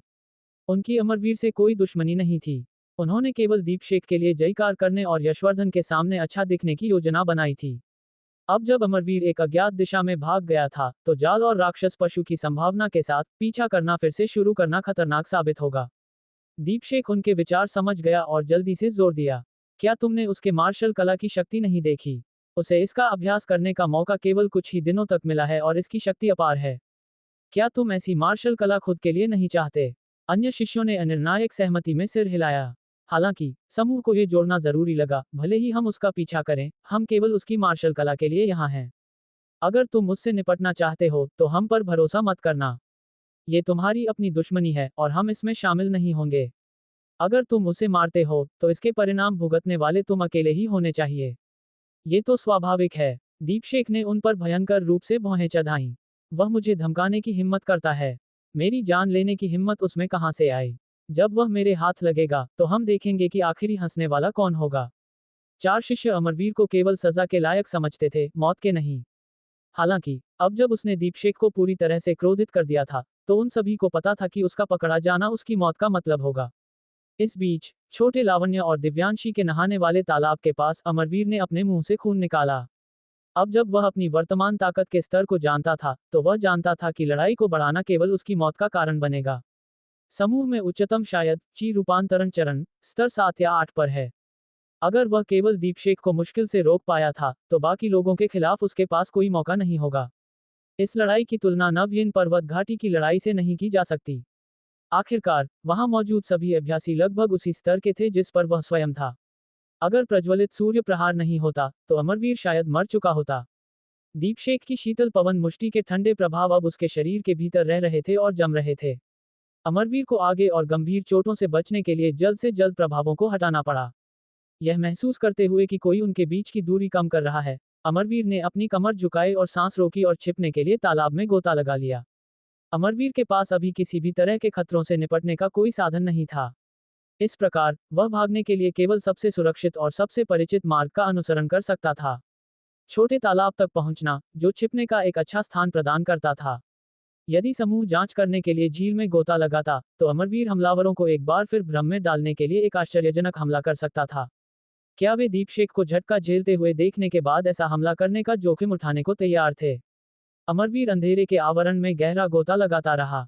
हालांकि तालाब इतना बड़ा नहीं था, अमरवीर उसकी गहराई से हैरान था। कुछ देर तक गोता लगाने के बाद भी वह तालाब के तल तक नहीं पहुंचा था। इससे भी अधिक गहरी परतों पर तालाब इतना ठंडा था कि उसने उसकी त्वचा को हड्डी तक छेद दिया। अमरवीर रुका और इसके बजाय सतह की ओर तैरने लगा।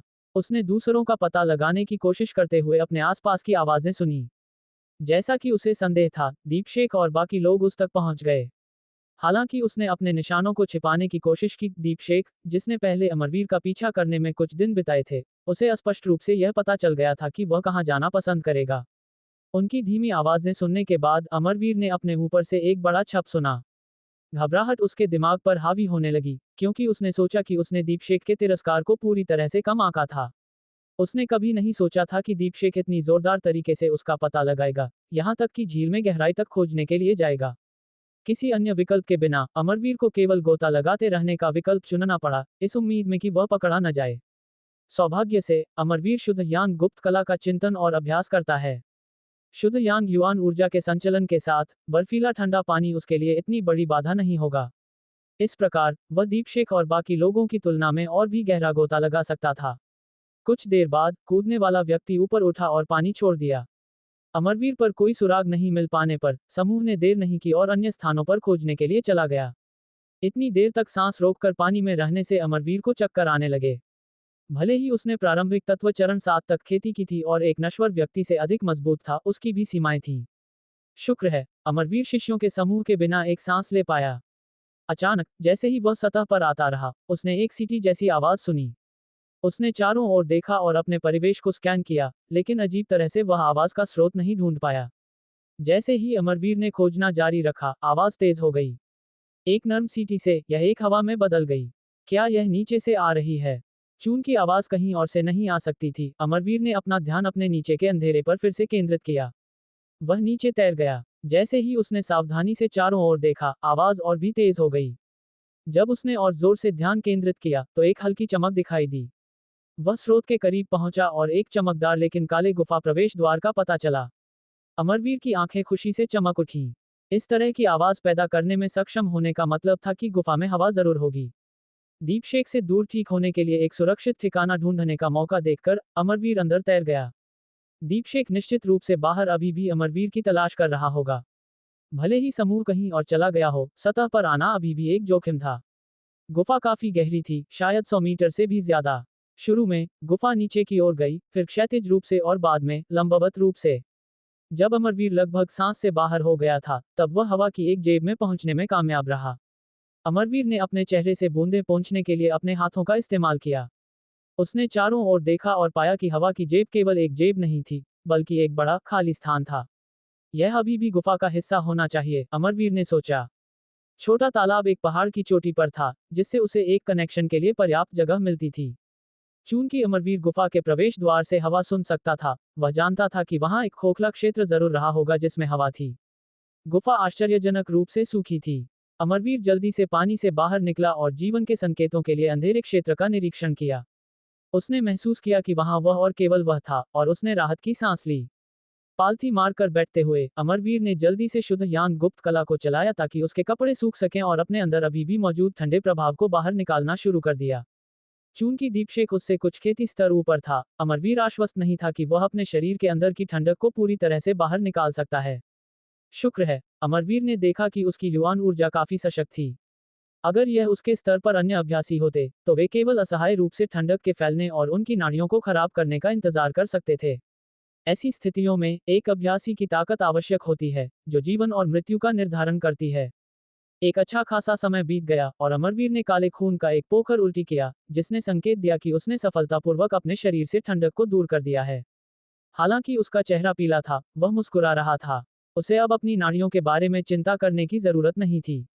शीतल पवन मुष्टि। अमरवीर ने ध्यान दिया। इस मार्शल कला की शक्ति मजबूत है, विशेष रूप से विरोधी के शरीर में ठंडक डालने के प्रभावों के साथ। प्रज्वलित सूर्य प्रहार के समान, केवल अंतर गर्मी के बजाय ठंड का होना था। यह केवल भाग्यशाली था कि यह मार्शल कला प्रज्वलित सूर्य प्रहार जितनी मजबूत नहीं थी। आधा दिन ध्यान करने के बाद अमरवीर गुफा के चारों ओर देखने के लिए निकला। इससे पहले वह एक आपातकालीन स्थिति में था और उसे अपने शरीर को त्रस्त करने वाली ठंडक को दूर करने की आवश्यकता थी। वह अपनी चोटों के कारण उस गुफा का पूरी तरह से पता नहीं लगा पाया था जिसमें वह रहता था। अब जब उसका आंदोलन बाधित नहीं था, तो उसने स्वाभाविक रूप से उस निवास में और गहराई तक जाने का फैसला किया जिसने पहली जगह में उसका जीवन बचाया हो सकता है। अमरवीर मानता है कि वह अभी भी गुफा सुरंग के बीच में था। उसे मार्गदर्शन करने के लिए केवल अफवाहों और सुनी सुनाई बातों के साथ, अमरवीर ने अपने दोनों हाथों को विपरीत दिशाओं में फैलाया। उसकी बाईं हथेली ने जिस दिशा का सामना किया, उस दिशा से बस एक हल्की धारा महसूस की। जैसा कि अफवाहों में है, जिस हाथ में हवा महसूस होती है वह निकास की ओर ले जाएगा। अमरवीर ने एक पल के लिए सोचा और अपने दाहिने हाथ की हथेली की दिशा में चला। बाहर जाने के बजाय गुफा में गहरा जाना बेहतर था, क्योंकि शिकारी अभी भी ऊपर तालाब के आसपास दुबके हो सकते हैं। एक लंबी और थकाऊ सैर के बाद अमरवीर ने एक जड़ी बूटी की सुगंध का पता लगाया। ऐसे मंद रोशनी वाले वातावरण में कौन सोच सकता था कि जड़ी बूटियां उगेंगी। अमरवीर जड़ी बूटी के पास पहुंचा, लेकिन यह नहीं बता सका कि यह चीज असामान्य थी या नहीं। लेकिन चूंकि इस गुफा में घनी यिन ऊर्जा थी और ये देव गुहा विरासत के भीतर थी, उसने सोचा कि इसका कुछ मूल्य जरूर होना चाहिए। हालांकि अमरवीर ने अभी जड़ी बूटियों को तोड़ने से परहेज किया। चूंकि उसके पास उनके लिए एक उपयुक्त कंटेनर नहीं था, उसने फैसला किया कि उसके लिए बाद में उनके पास वापस आना कोई समस्या नहीं होगी। अमरवीर ने खोज जारी रखी और पता चला कि वास्तव में गुफा के चारों ओर अनगिनत जड़ी बूटियां उग रही थीं। इसका मतलब केवल ये हो सकता है कि यह जगह बहुत लंबे समय से मनुष्यों के संपर्क से बाहर रही है। लोग इस जगह को पलक झपकते ही साफ कर देते। 2 घंटे चलने के बाद अमरवीर को गहरे भीतर से चमकती हुई रोशनी की एक झलक दिखाई दी।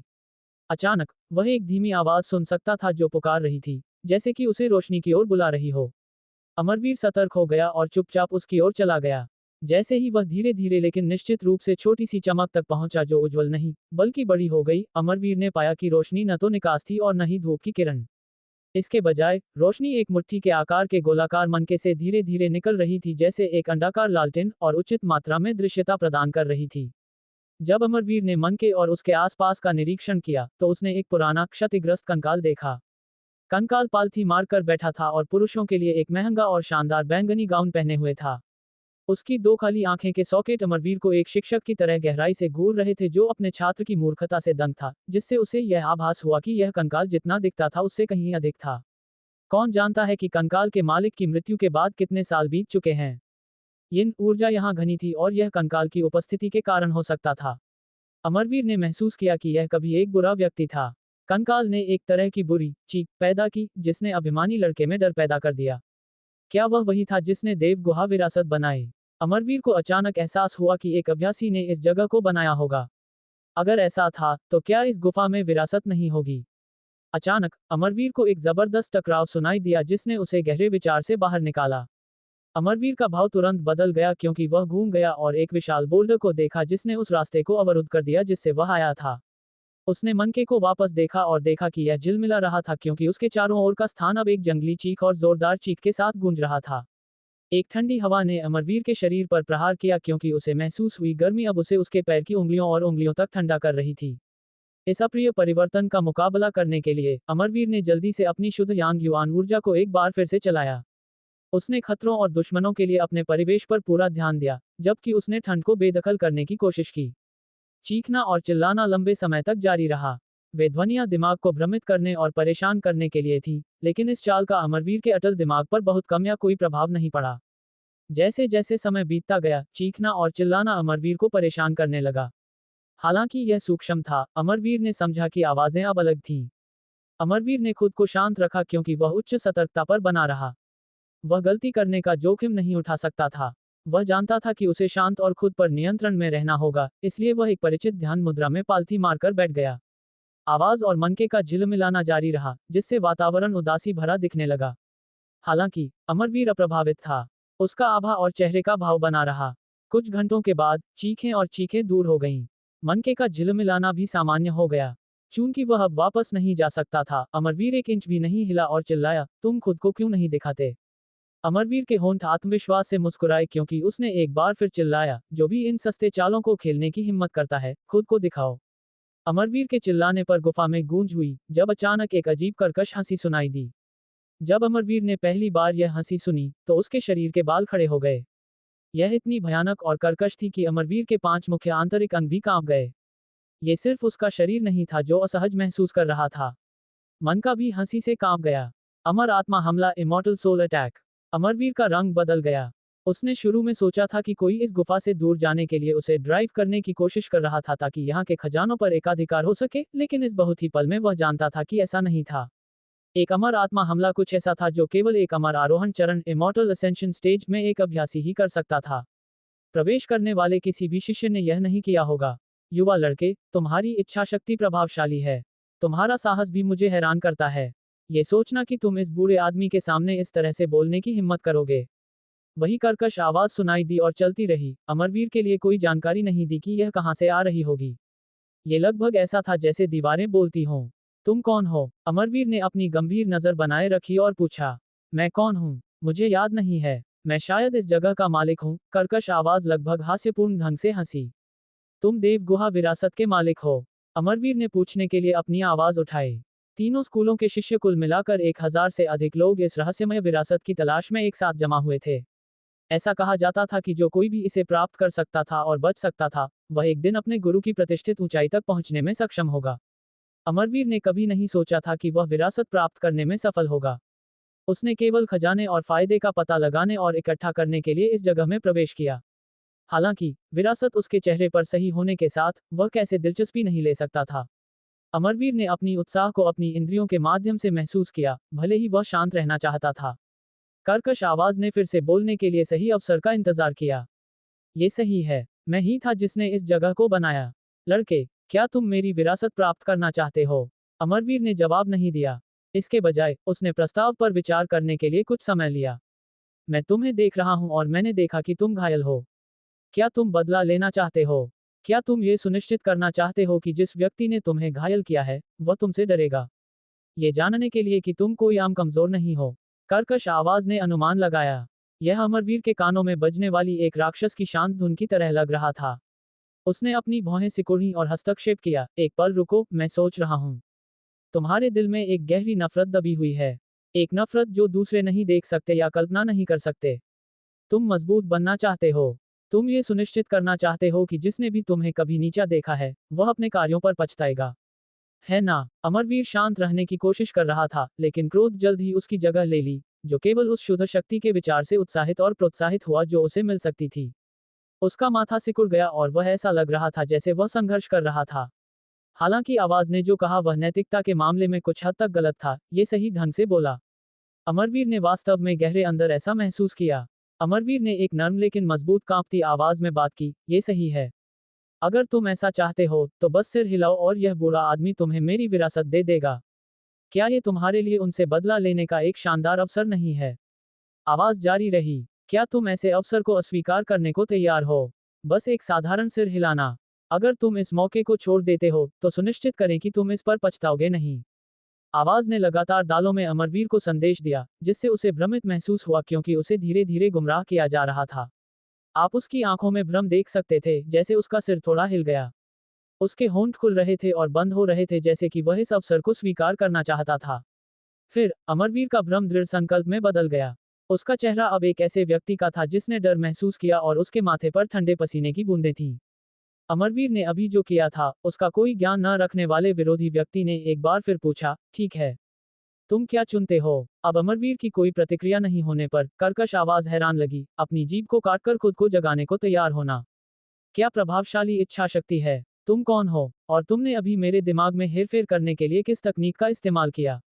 अमरवीर ने फुफकारा, तुम निश्चित रूप से एक प्रभावशाली युवा लड़के हो, वास्तविकता में रहने में सक्षम होने के लिए। जहां तक मैं कौन हूं? मैं कौन हूं? भले ही तुम न कहो, मैं जानता हूं। अमरवीर की अटल निगाह कंकाल पर पड़ी। मैंने सुना है कि अमर आरोहण सीमा के अभ्यासी और इससे ऊपर के कोई भी, जब तक उन्होंने अपनी दिव्य चेतना विकसित की है और इसे सुरक्षित रखते हैं, वे जीवित रह सकते हैं, भले ही उनके नश्वर शरीर विघटित हों और मर जाएं। वे उन्हें होस्ट करने के लिए एक और शरीर की तलाश भी कर सकते हैं। तुम्हें यहाँ वर्षों पहले मरने वाले कई अभ्यासियों में से एक होना चाहिए। और अभी, तुम मेरे शरीर को लेना चाहते हो। मुझे तुम्हें स्वीकार करने के लिए गुमराह करने की कोशिश कर रहे हो। अमरवीर ने डर से भरी आंखों से चिल्लाया। एक पल की चुप्पी के बाद कर्कश आवाज हिस्टेरिकल रूप से हंसी। भयंकर, ये सोचना कि केवल प्रारंभिक तत्व चरण 7 की ताकत वाला कोई तुच्छ युवा अभ्यासी यह सब पता लगाने में सक्षम है। तुम वास्तव में प्रशंसा के योग्य एक प्रतिभा हो। यहाँ तक कि यह बूढ़ा आदमी भी तुम्हारी प्रशंसा करता है। आवाज उदासी में उतर गई। इस एहसास के बावजूद भी तुम मुझसे नहीं डरते। अमरवीर ने उपहास से भरी एक मुस्कान दी। मुझे तुमसे क्यों डरना चाहिए? अगर तुम्हारे पास जोर से मेरे दिमाग को नियंत्रित करने का एक तरीका था, तो तुम्हें इस बातचीत की कोई जरूरत नहीं होगी। तुम एक अभ्यासी रहे होगे जिसने मेरी कल्पनाओं को पार कर लिया होगा, लेकिन वह तुम्हारे मरने से पहले था। अभी, तुम केवल चालें चलने में सक्षम हो। तो मुझे याद दिलाओ, मुझे तुमसे क्यों डरना चाहिए? अमरवीर ने मजाक किया। इसके विपरीत, क्या तुम डरते नहीं हो? अगर मैं उस वस्तु को ढूंढता और नष्ट करता हूं जिसमें तुम्हारी अमर आत्मा है, तो क्या तुम मर नहीं जाओगे? युवा लड़के, क्या तुम उच्छृंखल नहीं हो? आवाज ने जवाब दिया। तुम सोचते हो कि मैं तुम्हें गुमराह करने के लिए ही बोल रहा था। हा, इस बूढ़े आदमी को तुम्हारे दिमाग को पूरी तरह से मिटाने और तुम्हारे शरीर पर कब्जा करने के लिए केवल 3 सेकंड चाहिए। तुम्हें बदला लेने का एक भी मौका नहीं मिलेगा। आवाज के शब्दों को सुनकर अमरवीर का चेहरा काला पड़ गया। बिना किसी हिचकिचाहट के अमरवीर ने अपनी मुट्ठी उठाई और इसे कंकाल की ओर बढ़ाया और चीखा, ख्याली पुलाव। इस आदमी को मरे हुए कितने साल बीत गए हैं। जब अमरवीर की मुट्ठी का झटका कंकाल से टकराया तो ये प्रयास के बिना उसकी हड्डियों से गुजरा और उन्हें धूल में बिखेर दिया। अमरवीर लड़ाई की प्रतीत होने वाली सादगी से नहीं डगमगाया। इसके बजाय वह और अधिक सतर्क हो गया। बस, तुम सही हो सकते हो, लेकिन तुमने हमला करने के लिए गलत कंकाल चुना।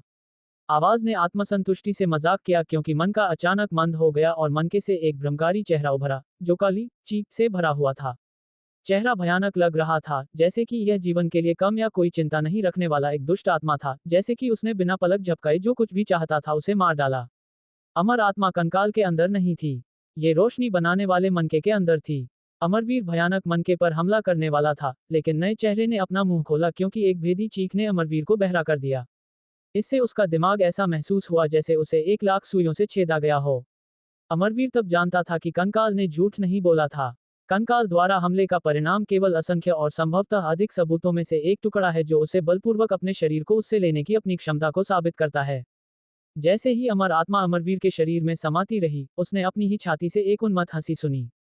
अमरवीर का शरीर कड़ा हो गया और संघर्ष के साथ कांप गया क्योंकि उसने तेजी से उस पर नियंत्रण खो दिया। हाँ, अज्ञानी युवा लड़के, ये सोचना भ्रामक था कि तुम मेरा विरोध कर सकते हो। देखो, मैं तुम्हारी चेतना को कैसे मिटाता हूँ और तुम्हारे शरीर पर कब्जा करता हूँ। आक्रामक आवाज हंस पड़ी जो अब अमरवीर के पेट से आ रही थी। अमरवीर चौंक गया, लेकिन उसका हार मानने का कोई इरादा नहीं था। हाँ, तुम्हारा शरीर, दुर्भाग्य से, काफी कमजोर है। मैं इसे बाद में एक बेहतर और मजबूत शरीर की तलाश करने के लिए उपयोग करूंगा। चिंता मत करो, जब मैंने इसे तुमसे ले लिया है, तो किसी भी नफरत को जो तुम दूसरों के प्रति महसूस कर सकते हो, वह मेरे द्वारा निपटाया जाएगा। बस आज्ञाकारी बनो और विरोध करना बंद करो। ये तुम्हें दर्द से बचाएगा और मुझे समय बचाएगा। सपने देखो, अमरवीर ने सोचा, तुम अभी भी विद्रोह क्यों करते हो? इस बूढ़े आदमी द्वारा पसंद किया जाना अच्छा भाग्य है। तुम क्यों संतुष्ट नहीं हो? चेहरे ने अमरवीर की आवाज उसके दिल के भीतर से सुनी और मुस्कुराया। चूंकि तुम रियायत देने को तैयार नहीं हो, इस बूढ़े आदमी के पास तुम्हारी चेतना को मिटाने के अलावा कोई विकल्प नहीं है। तुम्हें एहसास होगा कि तुम्हारी चेतना को मिटा देना कितना दर्दनाक है। कोई औसत आदमी ऐसे दर्द को संभाल नहीं सकता और सामान्य रह सकता है। अमरवीर का सिर अचानक ऐसा महसूस हुआ जैसे उसे एक बड़ा हथौड़ा मारा गया हो। दर्द पहले की तुलना में 1,00,000 गुना अधिक था। ये भयानक था, इतना कि अमरवीर ने एक तीखी और कान फाड़ने वाली चीख निकाली। उसके कपड़े जल्दी से उसके पसीने से नम हो गए और उसका शरीर एक दौरे की तरह कांप गया। चूंकि तुम वही थे जिसने पीड़ित होने का चयन किया, तुम्हें शिकायत करने का कोई अधिकार नहीं है, बूढ़े आदमी ने फुफकारा। अमरवीर अपनी चेतना को एक झरने की तरह दूर होते हुए महसूस कर सकता था। दर्द सहन करते हुए उसकी दृष्टि झिलमिलाहट करेगी। उसकी आंखें खून से लाल हो गईं क्योंकि लड़का रुका रहा, हार मानने को तैयार नहीं। क्या? बूढ़े आदमी ने आश्चर्य में आवाज उठाई। तुम अभी भी मेरा विरोध करने में सक्षम हो? कितना अजीब। जब बूढ़ा आदमी बोल रहा था, अमरवीर अपनी हड्डियों को एक गर्म सनसनी प्रसारित करते हुए महसूस कर सकता था क्योंकि उसकी अपनी अमर आत्मा धीरे धीरे स्थिर हो गई थी। दर्द भी बहुत कम हो गया था। अचानक, उसके दिमाग में एक विशाल सक्शन हुआ। यह क्या है? बूढ़ा आदमी घबरा गया और भ्रम के साथ चीखा। यह क्या है? ये वह नहीं है जो मैं चाहता था। नहीं। बूढ़े आदमी की दयनीय चीख धीरे धीरे फीकी पड़ गई क्योंकि अमरवीर ने अपने दिमाग में अपनी इंद्रियों को फिर से हासिल कर लिया। वह महसूस कर सकता था कि कुछ उसकी सुनहरी हड्डियों में समाहित हो गया था। जब दर्द गायब हो गया और अमरवीर अपने शरीर को फिर से महसूस कर सकता था, तो उसने एक गहरी, लंबी सांस ली। अमर आत्मा हमला केवल 10 सेकंड तक चला, लेकिन अमरवीर के लिए यह एक सदी जैसा महसूस हुआ। अमर आत्मा हमले के खिलाफ ऐसा विरोध करने से अमरवीर की इच्छाशक्ति को और बल मिला। एक दुखी और दयनीय आवाज सुनी जा सकती थी, और एक चूहे के बिल्ली से मिलने की तरह कांपती और भयभीत आवाज ने दया की भीख मांगी। जब अमरवीर ने अपने शरीर के भीतर सुनहरी हड्डियों पर ध्यान दिया, तो उसने अब उनके भीतर एक चेहरा पाया, जो डर के अलावा और कुछ नहीं से भरा था। युवा नायक, महान युवा नायक, इस बूढ़े आदमी ने एक गलती की। कृपया मुझे क्षमा करें और मुझे जाने दें और मैं फिर कभी ऐसा नहीं करूंगा। बूढ़ा आदमी बेताब लग रहा था क्योंकि उसने गुहार लगाई थी। बूढ़े आदमी को नहीं पता था कि उसके साथ क्या हुआ, लेकिन वह अपनी ओर घूरते हुए बुराई से भरी आंखों को महसूस कर सकता था। उसे खा जाने का इंतजार कर रहा था, ठीक वैसे ही जैसे एक लालची नियंडरथल एक स्वादिष्ट भोजन को घूरता है। अमरवीर का रूप अजीब लग रहा था। पिछली बार जब वह नवयिन पर्वत में था, तो सुनहरी हड्डियों ने आधे नवयिन संघनन युवान अमृत को अवशोषित कर लिया था और इसे अपने भीतर संग्रहित कर लिया था। जिसका उपयोग तब किया जाना था जब अमरवीर सत्य तत्व सीमा ट्रू एलिमेंट बाउंड्री को तोड़ता है। आज सुनहरी हड्डियों ने बूढ़े आदमी को अवशोषित करने में कामयाबी हासिल की। हालांकि अमरवीर जानता था कि सुनहरी हड्डियां यांग विशेषता के अलावा ऊर्जा को अवशोषित करने में सक्षम थी, उसने ये कल्पना नहीं की थी कि ये दूसरों की अमर आत्मा को अवशोषित करने में भी सक्षम है। अभ्यासियों की अमर आत्माओं को भी ऊर्जा माना जाता है। वास्तव में वे लगभग पूरी तरह से ऊर्जा से बने होते हैं। सुनहरी हड्डियों के संबंध में यह कोई आश्चर्य की बात नहीं होनी चाहिए कि ऐसी ऊर्जा को आसानी से अवशोषित किया जा सकता है। जब आवाज भीख और विलाप करती रही, अमरवीर ने धीरे धीरे शुद्ध यांग गुप्त कला को चलाया। प्रक्रिया के दौरान बूढ़ा आदमी अपनी पूरी अमर आत्मा को झुलसती शुद्ध ऊर्जा से जलता हुआ महसूस करने लगा। बूढ़े आदमी ने दयनीय रूप से चिल्लाया, तुम क्या कर रहे हो? रुको, कृपया। उसकी आवाज से थोड़ी प्रतिक्रिया सुनकर बूढ़े आदमी को तब पता चला कि अमरवीर प्रयोग कर रहा था। युवा नायक, कृपया ऐसा न करें। तुम केवल मेरी अमर आत्मा को बुझा रहे हो। अमरवीर निडर था। उसने शुद्ध यांग गुप्त कला को चलाना जारी रखा। जैसे जैसे समय बीतता गया, विनती करती आवाज कम हो गई और नर्म और कमजोर हो गई। बूढ़े आदमी ने अमरवीर से पूरे चक्र के लिए प्रार्थना की। उसने रुकने की हिम्मत नहीं की, इस उम्मीद में कि अमरवीर अपना मन बदल देगा। जैसा कि उसने अनुमान लगाया था, अमरवीर ने जल्द ही घूमना बंद कर दिया और अपना ध्यान सुनहरे शरीर पर लौटा दिया। बहुत बहुत धन्यवाद, दयालु युवा नायक, दया दिखाने के लिए। बूढ़े आदमी ने अपनी युवान ऊर्जा को बहाल करने के लिए कुछ समय तक इंतजार किया और अपनी कृतज्ञता व्यक्त करते हुए डर के मारे कांप गया। ऐसा लगता है कि वह जो कुछ भी था, उसके विपरीत हो गया था, एक मजबूत इरादों वाले आदमी से एक नाजुक फूल तक, कमजोर और भंगुर। तुम्हें बख्शने से मुझे क्या फायदे मिलेंगे? अमरवीर ने खिलखिलाकर कहा। चूंकि अमरवीर लगभग मौत के दरवाजे को पार कर चुका था, यह केवल उचित था कि इस बूढ़े आदमी ने अपनी ही दवा का स्वाद चखा। अमरवीर इस बूढ़े आदमी को अपने साथ नहीं रखना चाहता था। उस कम समय में जब वे मिले थे, अमरवीर बता सकता था कि वह सबसे घृणित राक्षस जितना बुरा था। अमरवीर भाग्यशाली था कि बूढ़े आदमी की ताकत कम थी, अन्यथा वह शायद मर चुका होता। ऐसे घृणित चरित्र को अवशोषित करने और अनिवार्य रूप से निगलने का विचार अमरवीर को उसके बहुत ही मूल से घृणा करता था। फायदे, निश्चित रूप से फायदे हैं। बूढ़े आदमी ने तेजी से जवाब दिया, ये जानते हुए कि उसका स्पष्टीकरण महत्वपूर्ण था। तो बोलो, अमरवीर ने शांति से पूछा। मुझे नहीं पता कि यह युवा नायक किस लाभ की इच्छा रखता है। तुम क्या चाहते हो? बूढ़े आदमी ने पूछा। अमरवीर ने जवाब दिया, बेहतर जवाब की उम्मीद करते हुए। युवा नायक, गलत मत समझो। मैं कई सालों से मर चुका हूँ। इस जगह में सील कर दिया गया हूँ ताकि केवल कुछ दिनों के लिए जागृत हो सकूं।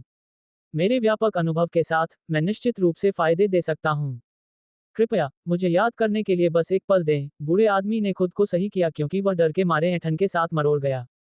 अमरवीर चुपचाप और धैर्य से इंतजार करता रहा, पूरी तरह से जानते हुए कि बूढ़ा आदमी सच्चाई बोल रहा था। कुछ ही क्षण बाद बूढ़े आदमी ने सुखद आश्चर्य में चिल्लाया, युवा नायक, मुझे अभी याद आया कि तुम्हारी वर्तमान ताकत पर तुम्हें कुछ उच्च स्तरीय रक्षात्मक मार्शल कला की आवश्यकता होगी। कृपया एक पल रुकें और मैं तुम्हें एक दूंगा। ओह, अमरवीर ने अपना शरीर सीधा किया और उत्साह से वादा किया, अगर तुम मुझे एक संतोषजनक मार्शल कला लाते हो तो मैं तुम्हारा जीवन बख्श दूंगा। उसके शब्दों को सुनकर बूढ़ा आदमी आराम करता है और जल्दी से अनुसरण करता है। मैं तुम्हें निश्चित रूप से संतुष्ट करूंगा। मैं जो भी मार्शल कला जानता हूं, वे कम से कम रहस्य रैंक, मिस्ट्री रैंक की हैं। अमरवीर की सांस तेज हो गई। मार्शल कला को रैंकों में विभाजित किया गया था, सबसे निचले ग्रेड से लेकर सबसे अच्छे ग्रेड तक, पृथ्वी ग्रेड, स्वर्ग ग्रेड, रहस्य ग्रेड, आत्मा ग्रेड और अंत में संत ग्रेड। स्वाभाविक रूप से जैसे जैसे ग्रेड बढ़ता है, वैसे ही मार्शल कला की दुर्लभता भी बढ़ती है। यहाँ तक कि महान हन राजवंश में भी रहस्य रैंक मार्शल कला केवल मुट्ठी भर ही थी। कुछ दिन पहले अमरवीर ने लावण्य के साथ अपनी जान को जोखिम में डाला था, एक पृथ्वी ग्रेड मार्शल कला प्राप्त करने के लिए बहुत समय और प्रयास लिया था। ये सोचना कि वे सभी अपनी कड़ी मेहनत के ग्रेड से संतुष्ट थे। लेकिन एक पृथ्वी ग्रेड एक रहस्य ग्रेड मार्शल कला के साथ कैसे तुलना कर सकता है? बूढ़ा आदमी अमरवीर के चेहरे पर आशा और प्रसन्नता को चिपका हुआ देख सकता था और ढील दी। वह जानता था कि जीने के लिए उसे लड़के को खुश करना होगा। जैसे ही कुछ मिनट बीत गए, बूढ़े आदमी ने धीरे धीरे बात की, मार्शल कला को हृदय भक्षण डिवाउरिंग हार्ट्स कहा जाता है। अमरवीर ने रुचि में भौहें उठाईं। इस मार्शल कला की खेती करना सरल है। 100 दिनों के लिए हर दिन तुम्हें 3 बच्चों के दिल खाने चाहिए और खून का निर्माण करना चाहिए। तुम तब हृदय भक्षण के छोटे सिद्धि चरण, स्मॉल अकम्प्लिशमेंट स्टेज को प्राप्त करोगे, लेकिन ये चरण दुश्मनों को उनकी रक्त वाहिकाओं को फोड़ने से मारने के लिए काफी है। बूढ़े आदमी ने आत्मविश्वास से प्रचार किया। हालांकि बूढ़े आदमी की निराशा के लिए अमरवीर का चेहरा काला और खट्टा हो गया। ये कौशल अस्वीकार्य है। अमरवीर ने बूढ़े आदमी के स्पष्टीकरण में अशिष्टता से कटौती की, जिससे उसे जारी रखने की अनुमति नहीं मिली। ठीक है, एक और मार्शल कला है जिसे पतनशील लालिमा फॉलन रेड कहा जाता है। अमरवीर ने सिर हिलाया। इस मार्शल कला का नाम सुंदर और काव्यात्मक था। ये निश्चित रूप से कुछ सुंदर और राजसी होना चाहिए। बूढ़े आदमी ने मुस्कुराया। इस मार्शल कला की खेती करना और भी आसान है। तुम्हें बस एक कुंवारी लड़की के साथ संभोग करने और उसके कुंवारी खून की पहली बूंद इकट्ठा करने की जरूरत है। जब तक तुम महिला खून इकट्ठा कर सकते हो, तुम लगभग किसी भी सेटिंग में इस मार्शल कला की खेती कर सकते हो। इसके अलावा, लड़की के खेती का स्तर जितना अधिक होगा, तुम्हारी खेती उतनी ही तेज होगी। यदि तुम बस 100 महिलाओं के कुंवारी खून को जमा करते हो, तो तुम निस्संदेह बड़ी सिद्धि चरण बिग अकम्प्लिशमेंट स्टेज को प्राप्त करोगे। युवा नायक, तुम जबरदस्त और राजसी दोनों हो।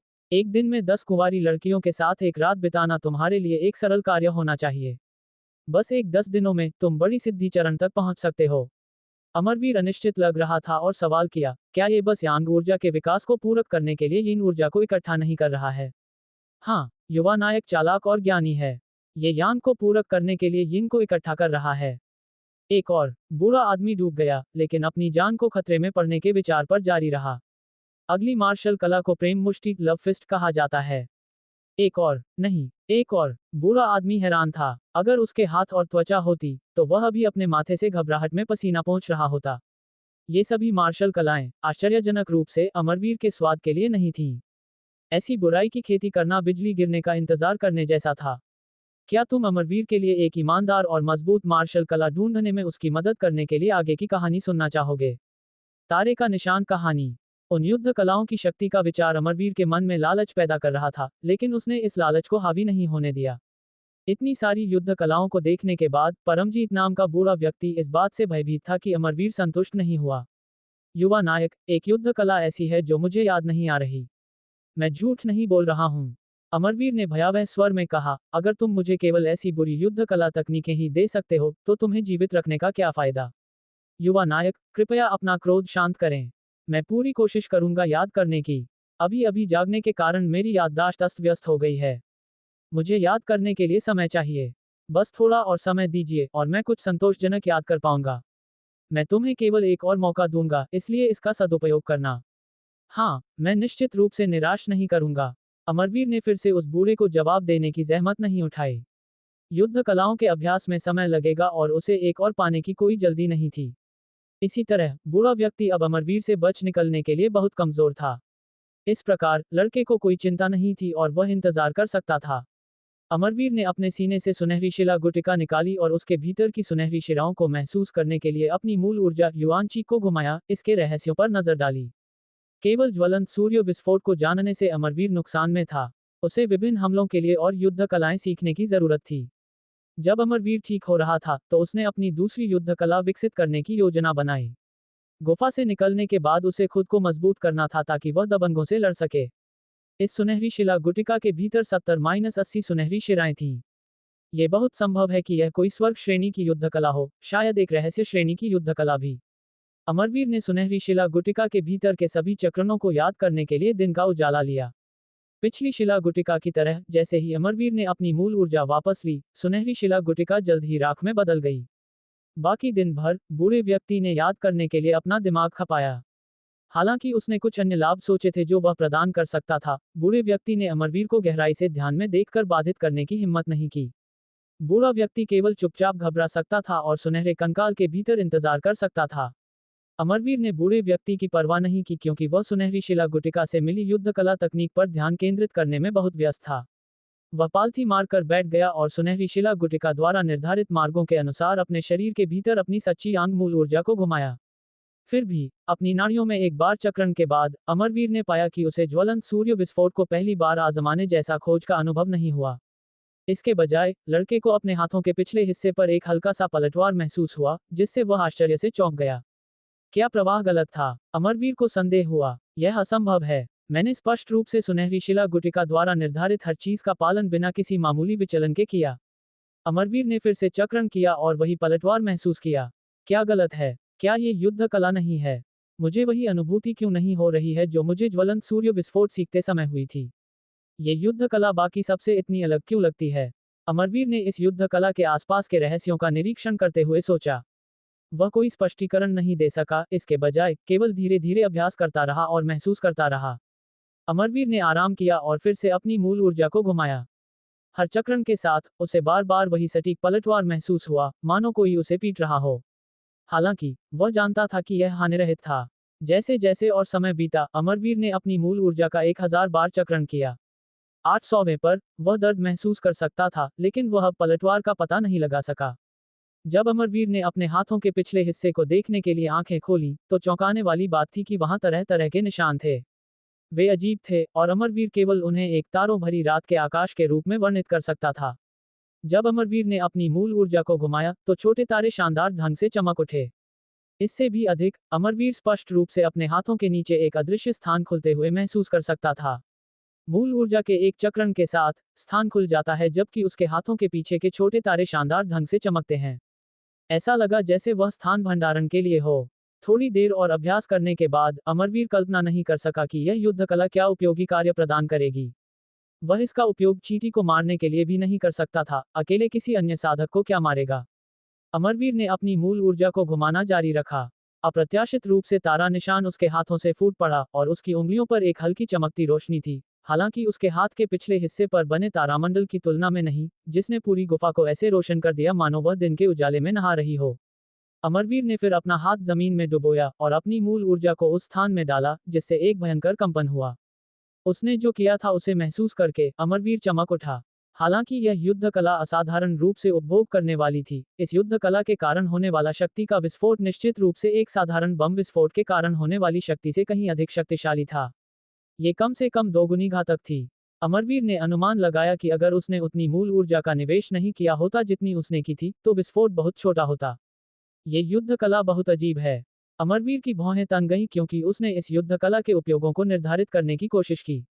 अचानक अपने शरीर के अंदर से अमरवीर को एक सतर्क और चापलूसी भरी आवाज सुनाई दी, जिसने पुकारा, युवा नायक। युवा नायक। अमरवीर ने आवाज को नजरअंदाज करते हुए और युद्ध कला पर ध्यान केंद्रित करते हुए और अधिक आंखें मिचमिचाईं। युवा नायक, मुझे लगता है कि मैं जानता हूं कि वह युद्ध कला क्या कर सकती है। क्या आप सुनना चाहेंगे? तुरंत प्रतिक्रिया न मिलने पर बूढ़े व्यक्ति को घबराहट में इंतजार करना पड़ा। वह बेसब्री से अमरवीर को अपना मूल्य दिखाना चाहता था ताकि लड़के को अपनी सत्ता को नष्ट न करने के लिए मना सके। बूढ़ा व्यक्ति बता सकता था कि अमरवीर का स्वभाव दृढ़ और संकल्पवान था, जिसकी तुलना अधिकांश लोग करने की उम्मीद नहीं कर सकते। इसके अलावा अमरवीर में अपने सच्चे इरादों को एक मुखौटे से छिपाने की प्रवृत्ति थी, जिससे बूढ़ा व्यक्ति चिंता में कांप उठता था। और भी समय बीत गया, फिर अमरवीर ने अपना मुंह खोला, तुम क्या जानते हो? बोलो। बूढ़े व्यक्ति ने शिकायत नहीं की, क्योंकि उसे एक अवसर मिला था। इसके बजाय वह बेहद कृतज्ञ लग रहा था और तुरंत स्पष्ट किया, मुझे यकीन नहीं है कि इस युद्ध कला को क्या कहा जाता है। हालांकि मुझे याद है कि किसी को इसका उपयोग करते हुए देखा था। जब आप इसे सक्रिय करते हैं, तो यह एक स्थान खोल देगा जिसे आप और केवल आप ही एक्सेस कर सकते हैं। मुझे विश्वास है कि इस युद्ध कला की शक्ति इस बात पर निर्भर करती है कि इस स्थान में कितनी मूल ऊर्जा जमा की जाती है। युवा नायक, आपको समय के साथ इस स्थान में मूल ऊर्जा को संग्रहित करने और एक उपयुक्त स्थिति में इसका उपयोग करने में सक्षम होना चाहिए। इस युद्ध कला में शक्तिशाली विनाशकारी क्षमताएं हैं, लेकिन इसका उपयोग करना मुश्किल है। यदि इस स्थान के भीतर कोई मूल ऊर्जा संग्रहित नहीं है, तो यह हानिरहित होगा। जब स्थान का उपयोग किया जाता है, तो आपने इसमें संचित की गई सभी मूल ऊर्जा एक शक्तिशाली विस्फोट को बढ़ावा देगी, फिर आपको इसे फिर से उपयोग करने के लिए स्थान को फिर से भरने के लिए समय चाहिए होगा। जैसे ही बूढ़े व्यक्ति ने अमरवीर की चौकसता को देखा, वह जोर देता गया। हालांकि इस युद्ध कला का उपयोग व्यवहारिक रूप से हर लड़ाई में केवल एक बार ही किया जा सकता है, इसे मजबूत करने के लिए लगातार अभ्यास करना अनावश्यक है। आपको बस नियमित रूप से मूल ऊर्जा को संग्रहित करने की जरूरत है और शायद अगर आप किसी हताश स्थिति में फंस जाते हैं, तो इसका उपयोग करें। इसकी शक्ति और बल निश्चित रूप से उन समयों में आपकी सहायता करेंगे। एक बार जब वह समाप्त कर चुका, तो बूढ़ा व्यक्ति एकदम चुप हो गया, ताकि अमरवीर को नाराज करने से बचा जा सके। अमरवीर के होंठ धीरे धीरे एक चौड़ी मुस्कान में मुड़ गए। बूढ़े व्यक्ति का स्पष्टीकरण उसके अपने निष्कर्ष के समान था। हालांकि यह अधिक व्यापक और गहन था, जिससे लड़के को इस युद्ध कला की गहरी समझ हासिल हुई। सामान्य साधना के बजाय इस युद्ध कला के लिए बस उसे मूल ऊर्जा को संग्रहित करने और विस्फोट के लिए उपयोग करने की आवश्यकता थी। उसे ऐसा युद्ध कला प्राप्त करने के लिए कितना भाग्यशाली होना चाहिए जो उस जैसे व्यक्ति के लिए एकदम सही हो। अमरवीर खुशी से मुस्कुराए बिना नहीं रह सका। दूसरों को सामान्य साधनों के माध्यम से अपनी मूल ऊर्जा को बहाल करने की आवश्यकता होगी। इस बीच अमरवीर इसे यांग पत्थरों के माध्यम से कर सकता है और उन्हें अपने दांतियान के अंदर यांग तरल के रूप में संग्रहित कर सकता है। मुझे इस युद्ध कला की और जांच करने की जरूरत है, इसलिए मुझे परेशान मत करना, अमरवीर ने बूढ़े व्यक्ति को चेतावनी दी। हाँ, मैं समझता हूँ। तुमने जो कहा वह मुझे तुम्हें जीवित रखने के लिए पर्याप्त नहीं था। इसलिए सोचते रहो कि तुम मुझे क्या दे सकते हो। बूढ़े व्यक्ति को कड़वाहट महसूस हुई। जिस तरह से अमरवीर खुद को संचालित करता था, वह किसी पुराने चालाक लोमड़ी से अलग नहीं था। उसे अमरवीर को चुराने की कोशिश करने के अपने फैसले पर कितना पछतावा हुआ। लेकिन अभी बूढ़ा व्यक्ति केवल आह भर सकता था क्योंकि अमरवीर ने अपनी मूल ऊर्जा को विशेष स्थान में डालने पर ध्यान केंद्रित करना जारी रखा। जिस गति से उसने डाला वह बेतुका और अनैतिक था क्योंकि उसे मूल ऊर्जा के खत्म होने की चिंता नहीं करनी पड़ी। बूढ़े व्यक्ति ने शुरू में लड़के को याद दिलाना चाहा कि वह अपनी मूल ऊर्जा का बहुत तेजी से उपभोग न करे क्योंकि इससे उसके नश्वर शरीर पर बोझ पड़ेगा। हालांकि अमरवीर के शब्द उसके सिर में गूंजने के बाद बूढ़े व्यक्ति ने कुछ भी न कहने का फैसला किया। तुमने ही मुझे परेशान न करने का आदेश दिया था, इसलिए मैं तुम्हें याद दिलाने की जहमत नहीं उठाऊंगा। ये बहुत बेहतर है अगर तुम्हारी मूल ऊर्जा खत्म हो जाए, फिर मैं तुम्हारे शापित शरीर को छोड़ने का अवसर तलाशूंगा। लड़के, तुम जो होने वाला है उसके लिए केवल अपनी अज्ञानता को दोष दे सकते हो। अगर अमरवीर ने यहाँ खर्च की गई मूल ऊर्जा के हर अंश को वापस विकसित करना चाहा, तो इसमें कम से कम 35 दिन लगेंगे। अभी उसने लगभग सारी ऊर्जा खर्च कर दी थी जिसे उसने स्थान में संग्रहित करके रखा था। बूढ़े व्यक्ति को एहसास हुआ कि अमरवीर कमजोर हो रहा है और इस शरीर से भागने के एक सुनहरे अवसर के लिए उत्साह से इंतजार करना जारी रखा, लेकिन इससे पहले कि वह योजना बनाना भी शुरू कर पाता, अमरवीर ने तुरंत अपनी ऊर्जा और जीवन शक्ति को फिर से प्राप्त कर लिया। किसने सोचा होगा कि अमरवीर अपनी मूल ऊर्जा और जीवन शक्ति को खत्म होते ही पूरी तरह से वापस पा लेगा। क्या हुआ? बूढ़ा व्यक्ति इस अजीब स्थिति से लगभग पागल हो गया। अपने सभी वर्षों में उसने ऐसा कुछ कभी नहीं देखा था। उसने अपने दिल को धड़कते हुए महसूस किया क्योंकि वह विश्वास नहीं कर सका कि वह क्या देख रहा था। क्या वह भ्रामक था? नहीं, ऐसा नहीं हो सकता। सब कुछ एक भ्रम होने के लिए बहुत वास्तविक था। लेकिन उसने स्पष्ट रूप से लड़के को अपनी मूल ऊर्जा को समाप्त करते हुए महसूस किया था। एक पल में उसे बहाल करना कैसे संभव है? उसने जरूर उसकी ऊर्जा की मात्रा को गलत समझा होगा। बूढ़े व्यक्ति ने खुद को सांत्वना दी जबकि उसने पूरे ध्यान से अमरवीर को ध्यान से देखा। जैसे जैसे और समय बीता, अमरवीर के शरीर के भीतर की मूल ऊर्जा पूरी तरह से खत्म हो गई क्योंकि उसके हाथ के पीछे का तारा निशान टिमटिमाया। बूढ़े व्यक्ति ने अब अपनी खुद की अमर आत्मा की कसम खाई कि उसने वास्तव में लड़के को अपनी मूल ऊर्जा को पूरी तरह से समाप्त करते हुए देखा था। उसने अमरवीर को देखना जारी रखने के लिए कुछ सेकंड तक इंतजार किया और खुद को मना लिया कि वह किसी भी तरह से गलती पर नहीं था। हालांकि इससे पहले कि वह अपनी अगली चाल के बारे में सोच पाता, बूढ़ा व्यक्ति एक लकड़ी की मुर्गी की तरह मारा गया और केवल दृश्य को घूरता रहा। अमरवीर की मूल ऊर्जा पूरी तरह से खत्म हो जानी चाहिए थी, लेकिन ये फिर से बहाल हो गई थी और बूढ़े व्यक्ति ने सोचा कि उसके पास मूल ऊर्जा की अनंत आपूर्ति थी। बूढ़े व्यक्ति को अकथनीय झटका महसूस हुआ। उसने सोचा कि उसने सब कुछ देख लिया है। ये सामान्य ज्ञान था कि एक व्यक्ति के भीतर की मूल ऊर्जा को, उनके साधना स्तर की परवाह किए बिना, कम से कम पूरी तरह से बहाल होने के लिए समय चाहिए होगा। अगर हर कोई अमरवीर की तरह खुद को बहाल कर सकता, तो दुनिया का क्या होता? इस लड़के ने स्वर्ग की इच्छा के विरुद्ध जाने के लिए किस तरह की युद्ध तकनीक विकसित की? बूढ़ा व्यक्ति डर और निराशा के साथ अमरवीर को असहाय रूप से देख सकता था। जब भी वह चाहे अपनी यांग ऊर्जा को पूरी तरह से बहाल करने की क्षमता के साथ, भविष्य में ये लड़का किस तरह का आतंकवादी बनेगा। विशेष रूप से सही युद्ध कला के साथ मिलकर, वह अपनी मूल ऊर्जा की चिंता किए बिना आसानी से विस्फोट के बाद विस्फोट कर सकता था। उसकी युद्ध दक्षता शायद 100 साधकों के मुकाबले अधिक, अगर बराबर नहीं, तो अधिक होगी। बूढ़ा व्यक्ति अमरवीर को सराहे बिना नहीं रह सका। सच तो यह है, अमरवीर के पास अंतहीन मूल ऊर्जा लगती थी क्योंकि उसके पास उन्हें जमा करने की क्षमता थी। सच्ची यांग गुप्त कलाएं जो अमरवीर साधना करता है और वह युद्ध कला जो अमरवीर को अभी अभी मिली है, दोनों में समान क्षमताएं हैं। दोनों संचित मात्रा में मूल ऊर्जा को संग्रहित करने में सक्षम हैं।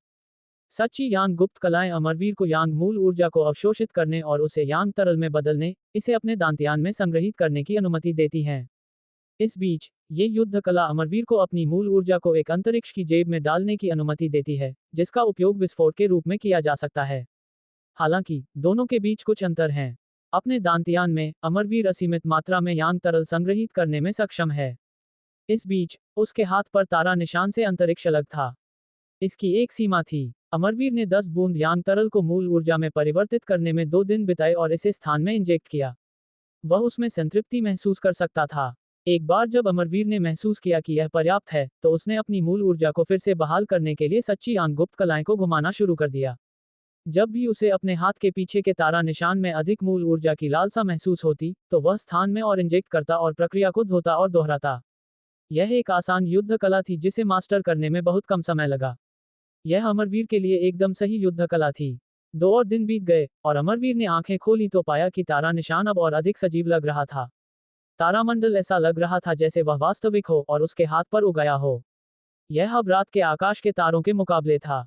बस ध्यान केंद्रित करके अमरवीर तारा निशान को अदृश्य बनाने में कामयाब रहा, क्योंकि यह उसकी त्वचा के नीचे छिपा हुआ था। अमरवीर ने एक गहरी सांस ली और सांस छोड़ी। तारा निशान एक उत्कृष्ट ध्यान चुंबक था। इसमें कोई संदेह नहीं था कि यह संदेह पैदा करेगा, जिससे संभावित समस्याएं होंगी। शुक्र है, इसे छुपाना आसान है। अमरवीर को कुछ याद आया और उसने बूढ़े व्यक्ति से पूछा, तुमने कहा था कि तुमने इस युद्ध कला को पहले देखा है। क्या तुम इसका नाम जानते हो? मुझे अपनी अक्षमता के लिए माफी है, युवा नायक, लेकिन मैं याद नहीं कर सकता। बूढ़े व्यक्ति की आवाज पहले की तरह ही भयानक लग रही थी, लेकिन 2 दिनों के बाद उसमें थोड़ी अधिक आज्ञाकारिता थी। अमरवीर की आंखें चमक उठीं। हालांकि वह नहीं जानता कि इसका क्या कारण था, वह बता सकता था कि बूढ़े व्यक्ति ने लड़के के लिए एक नया सम्मान प्राप्त किया था। ठीक है, मैं तुम्हें एक अवसर दूंगा। इसे एक नाम देने में मेरी मदद करो। अमरवीर को याद आया कि ज्वलंत सूर्य विस्फोट के लिए एक नाम तय करने में उसे पहले कुछ समय लगा था। बूढ़े व्यक्ति की उपस्थिति के साथ, उसका उपयोग एक ऐसा नाम चुनने के लिए क्यों न किया जाए जो दुश्मनों के दिलों में डर पैदा कर सके। इससे भी अधिक, बूढ़ा व्यक्ति अनुभवी है। निश्चित रूप से, नाम सोचने जैसा एक सरल कार्य उसके लिए आसान है। हाँ, वह आवाज जो बहुत देर से चुप थी, उसने अपना स्वर बदल दिया। चूंकि आपके हाथ के पीछे एक तारा निशान है, तो हम इसे तारा अंक क्यों न कहें? तारा अंक, तारों का अंक। अमरवीर बड़बड़ाया और फिर सिर हिलाया। हाँ, तारा अंक अच्छा लगता है। बूढ़े व्यक्ति ने उत्साह से अमरवीर को बधाई दी। तारा अंक में महारत हासिल करने के लिए बधाई, युवा नायक। ऐसी अद्वितीय प्रतिभा और बेजोड़ जोश के साथ, एक दिन ऐसा आएगा जब हर कोई केवल आपके व्यक्तित्व को विस्मय में देखेगा। अमरवीर ने ठंडी सांस ली। बूढ़ा व्यक्ति यह महसूस करने के बाद चुप हो गया कि उसकी चापलूसी ने एक अवांछनीय प्रभाव उत्पन्न किया। क्या तुमने अपनी जान बचाने का कोई जरिया सोचा है? अमरवीर ने उकसाया। बूढ़े व्यक्ति को याद आया कि उसका जीवन कितना नाजुक है और उसने याचिका दायर की, युवा नायक। अगर आप मुझे बख्श देते हैं, तो मैं निश्चित रूप से आपको एक पवित्र खजाना दूंगा। अमरवीर ने गुफा के चारों ओर देखा और बोला, अगर वास्तव में तुम्हारे पास कोई पवित्र खजाना होता, तो उसका घर यह गुफा होती। मुझे बस चारों ओर देखना है, मतलब मुझे तुम्हारी जरूरत नहीं है। इसलिए मुझे याद दिलाओ, इस जानकारी को हाथ में लेकर तुम्हें जीवित रखने का क्या मतलब है? अगर तुम मुझसे पूछो, तो तुम्हारा जीना मेरे व्यक्तिगत हित के खिलाफ है। मैं तुम्हें बनाकर तुम्हारी ताकत को अवशोषित करना चाहूंगा। बूढ़े व्यक्ति ने फिर से दया की भीख मांगने में कोई समय बर्बाद नहीं किया, युवा नायक। कृपया दया करें। मैं आपको जीवन भर के लिए अपना एकमात्र गुरु मानूंगा। जब तक आप मेरे अमर आत्मा मुहर निशान को अपने पास रखते हैं, तब तक आप मेरी मृत्यु का फैसला एक पल में कर सकते हैं। कृपया, मैं आपसे भीख मांगता हूँ। दया दिखाए, युवा नायक। ओह, अमरवीर की राय डगमगाती हुई लग रही थी क्योंकि उसने जवाब देने के लिए अपना मुंह खोला। मुझे कैसे पता चलेगा कि तुम जो कह रहे हो वह सच है? बूढ़े व्यक्ति ने एक जबरदस्त मुस्कान बनाई।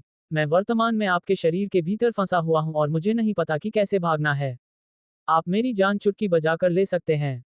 युवा नायक, मैं आपको धोखा देने की हिम्मत कैसे कर सकता हूं? अमरवीर ने कुछ नहीं कहा।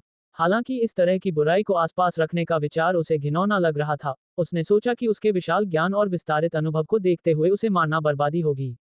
केवल इसलिए कि अमरवीर इस बूढ़े व्यक्ति के पास जितना ज्ञान हो सकता था, उतना ज्ञान प्राप्त करना चाहता था, उसने हिचकिचाते हुए उसे बख्श दिया। अमरवीर की चुप्पी ने ही बूढ़े व्यक्ति की चिंता को और बढ़ा दिया। उसने घबराते हुए कहा, युवा नायक, अगर आप मेरी जान बख्श देते हैं, तो मैं आपको दिखाऊंगा कि मैंने यहाँ रखे पवित्र खजाने का उपयोग कैसे करना है। हालांकि, अगर आप मुझे मार देते हैं, तो आप इस पवित्र खजाने का उपयोग नहीं कर पाएंगे। क्यों? अमरवीर ने पूछा। क्योंकि मेरा पवित्र खजाना एक दुष्ट हथियार है। जब ये संपर्क बनाता है तो ये पीड़ितों की अमर आत्माओं को खींचता है। युवा नायक, आपकी मूल ऊर्जा का गुण यांग है। मेरे बिना आपके लिए इसका उपयोग करना असंभव है। अमरवीर ने एक गहरी सांस ली क्योंकि उसने एक बार फिर कुछ भी जवाब नहीं दिया और उसके गालों पर धीरे धीरे एक भौहें तन गईं। बूढ़े व्यक्ति को पता था कि अमरवीर अब जो फैसला करेगा वह उसके जीवन और मृत्यु का निर्धारण करेगा। स्वाभाविक रूप से, उसने हस्तक्षेप करने की हिम्मत नहीं की। उसके मरने की संभावना पहले से ही काफी अधिक थी, और वह इसे और अधिक बढ़ाना नहीं चाहता था। केवल लंबे समय के बाद अमरवीर ने फिर से बात की। मुझे तुम्हें अपना गुरु कैसे पहचानना है? मुझे क्या करने की जरूरत है? तुरंत बूढ़े व्यक्ति का दिल बैठ गया और वह ऐसे बोला जैसे वह ठंड में कांप रहा हो, युवा मालिक, कृपया शांत हो जाएं। ये बूढ़ा नौकर आपके दिमाग में प्रवेश करेगा और आपको मेरा अमर आत्मा मोहर निशान सौंप देगा। अमरवीर के होठों का कोना मुड़ गया। बूढ़े व्यक्ति ने फिर विस्तार से बताया, युवा मालिक, कृपया समझें। भले ही आप अमर आरोहण सीमा में हों, आपके पास अपनी खुद की दिव्य इंद्रियों का उपयोग करने का कोई साधन नहीं है। मैं विनती करता हूं कि युवा मालिक इस बूढ़े नौकर के ईमानदार इरादों पर विश्वास करें। तो जल्दी करो। अमरवीर ने मांग की और खुद को आराम दिया। बूढ़ा व्यक्ति सदमे में हकलाया, क्योंकि अमरवीर के फैसले ने लड़के के प्रति उसकी और अधिक प्रशंसा व्यक्त की। अगर ये दूसरे होते तो वे इस तरह के जोखिम भरे प्रयास को खुद पर लेने से डरते। हालांकि अमरवीर बेल को उसके सींगों से पकड़ने और एक डरपोक छोटे कुत्ते की तरह उसे वश में करने में सक्षम था। वास्तव में अमरवीर को बिल्कुल भी चिंतित होने की जरूरत नहीं थी। पिछली बार जब बूढ़े व्यक्ति ने उसके दिमाग पर आक्रमण किया था, तो वह अपनी अमर आत्मा को अपनी सुनहरी हड्डियों में अवशोषित करके इसे रोकने में सक्षम था। अगर अमरवीर को ऐसा हमला फिर से शुरू होने लगता है, तो वह जल्दी से बूढ़े व्यक्ति को अमर आत्मा का निर्माण करके रुकने के लिए मजबूर कर सकता है। निश्चित रूप से अमरवीर के डर से बूढ़े व्यक्ति का कोई बुरा इरादा नहीं था। वह अपनी दिव्य चेतना की एक फुसफुसाहट के साथ लड़के के दिमाग में डूब जाता है, ध्यान से और तटस्थ रूप से लड़के को अपना अमर आत्मा मोहर निशान सौंपता है। बूढ़े व्यक्ति ने फिर अंत में बात की, युवा मालिक, ये हो गया। अब से इस बूढ़े नौकर का जीवन और मृत्यु सब आपके हाथों में है। अमरवीर ने आंखें खोलीं और खुद और बूढ़े व्यक्ति के बीच एक मजबूत बंधन महसूस कर सका। हालांकि यह एक पारस्परिक संबंध नहीं था। अमरवीर का बूढ़े व्यक्ति पर पूरा प्रभुत्व था। क्या तुम्हें अपनी अमर आत्मा की भावना सार को बहाल करने के लिए समय चाहिए?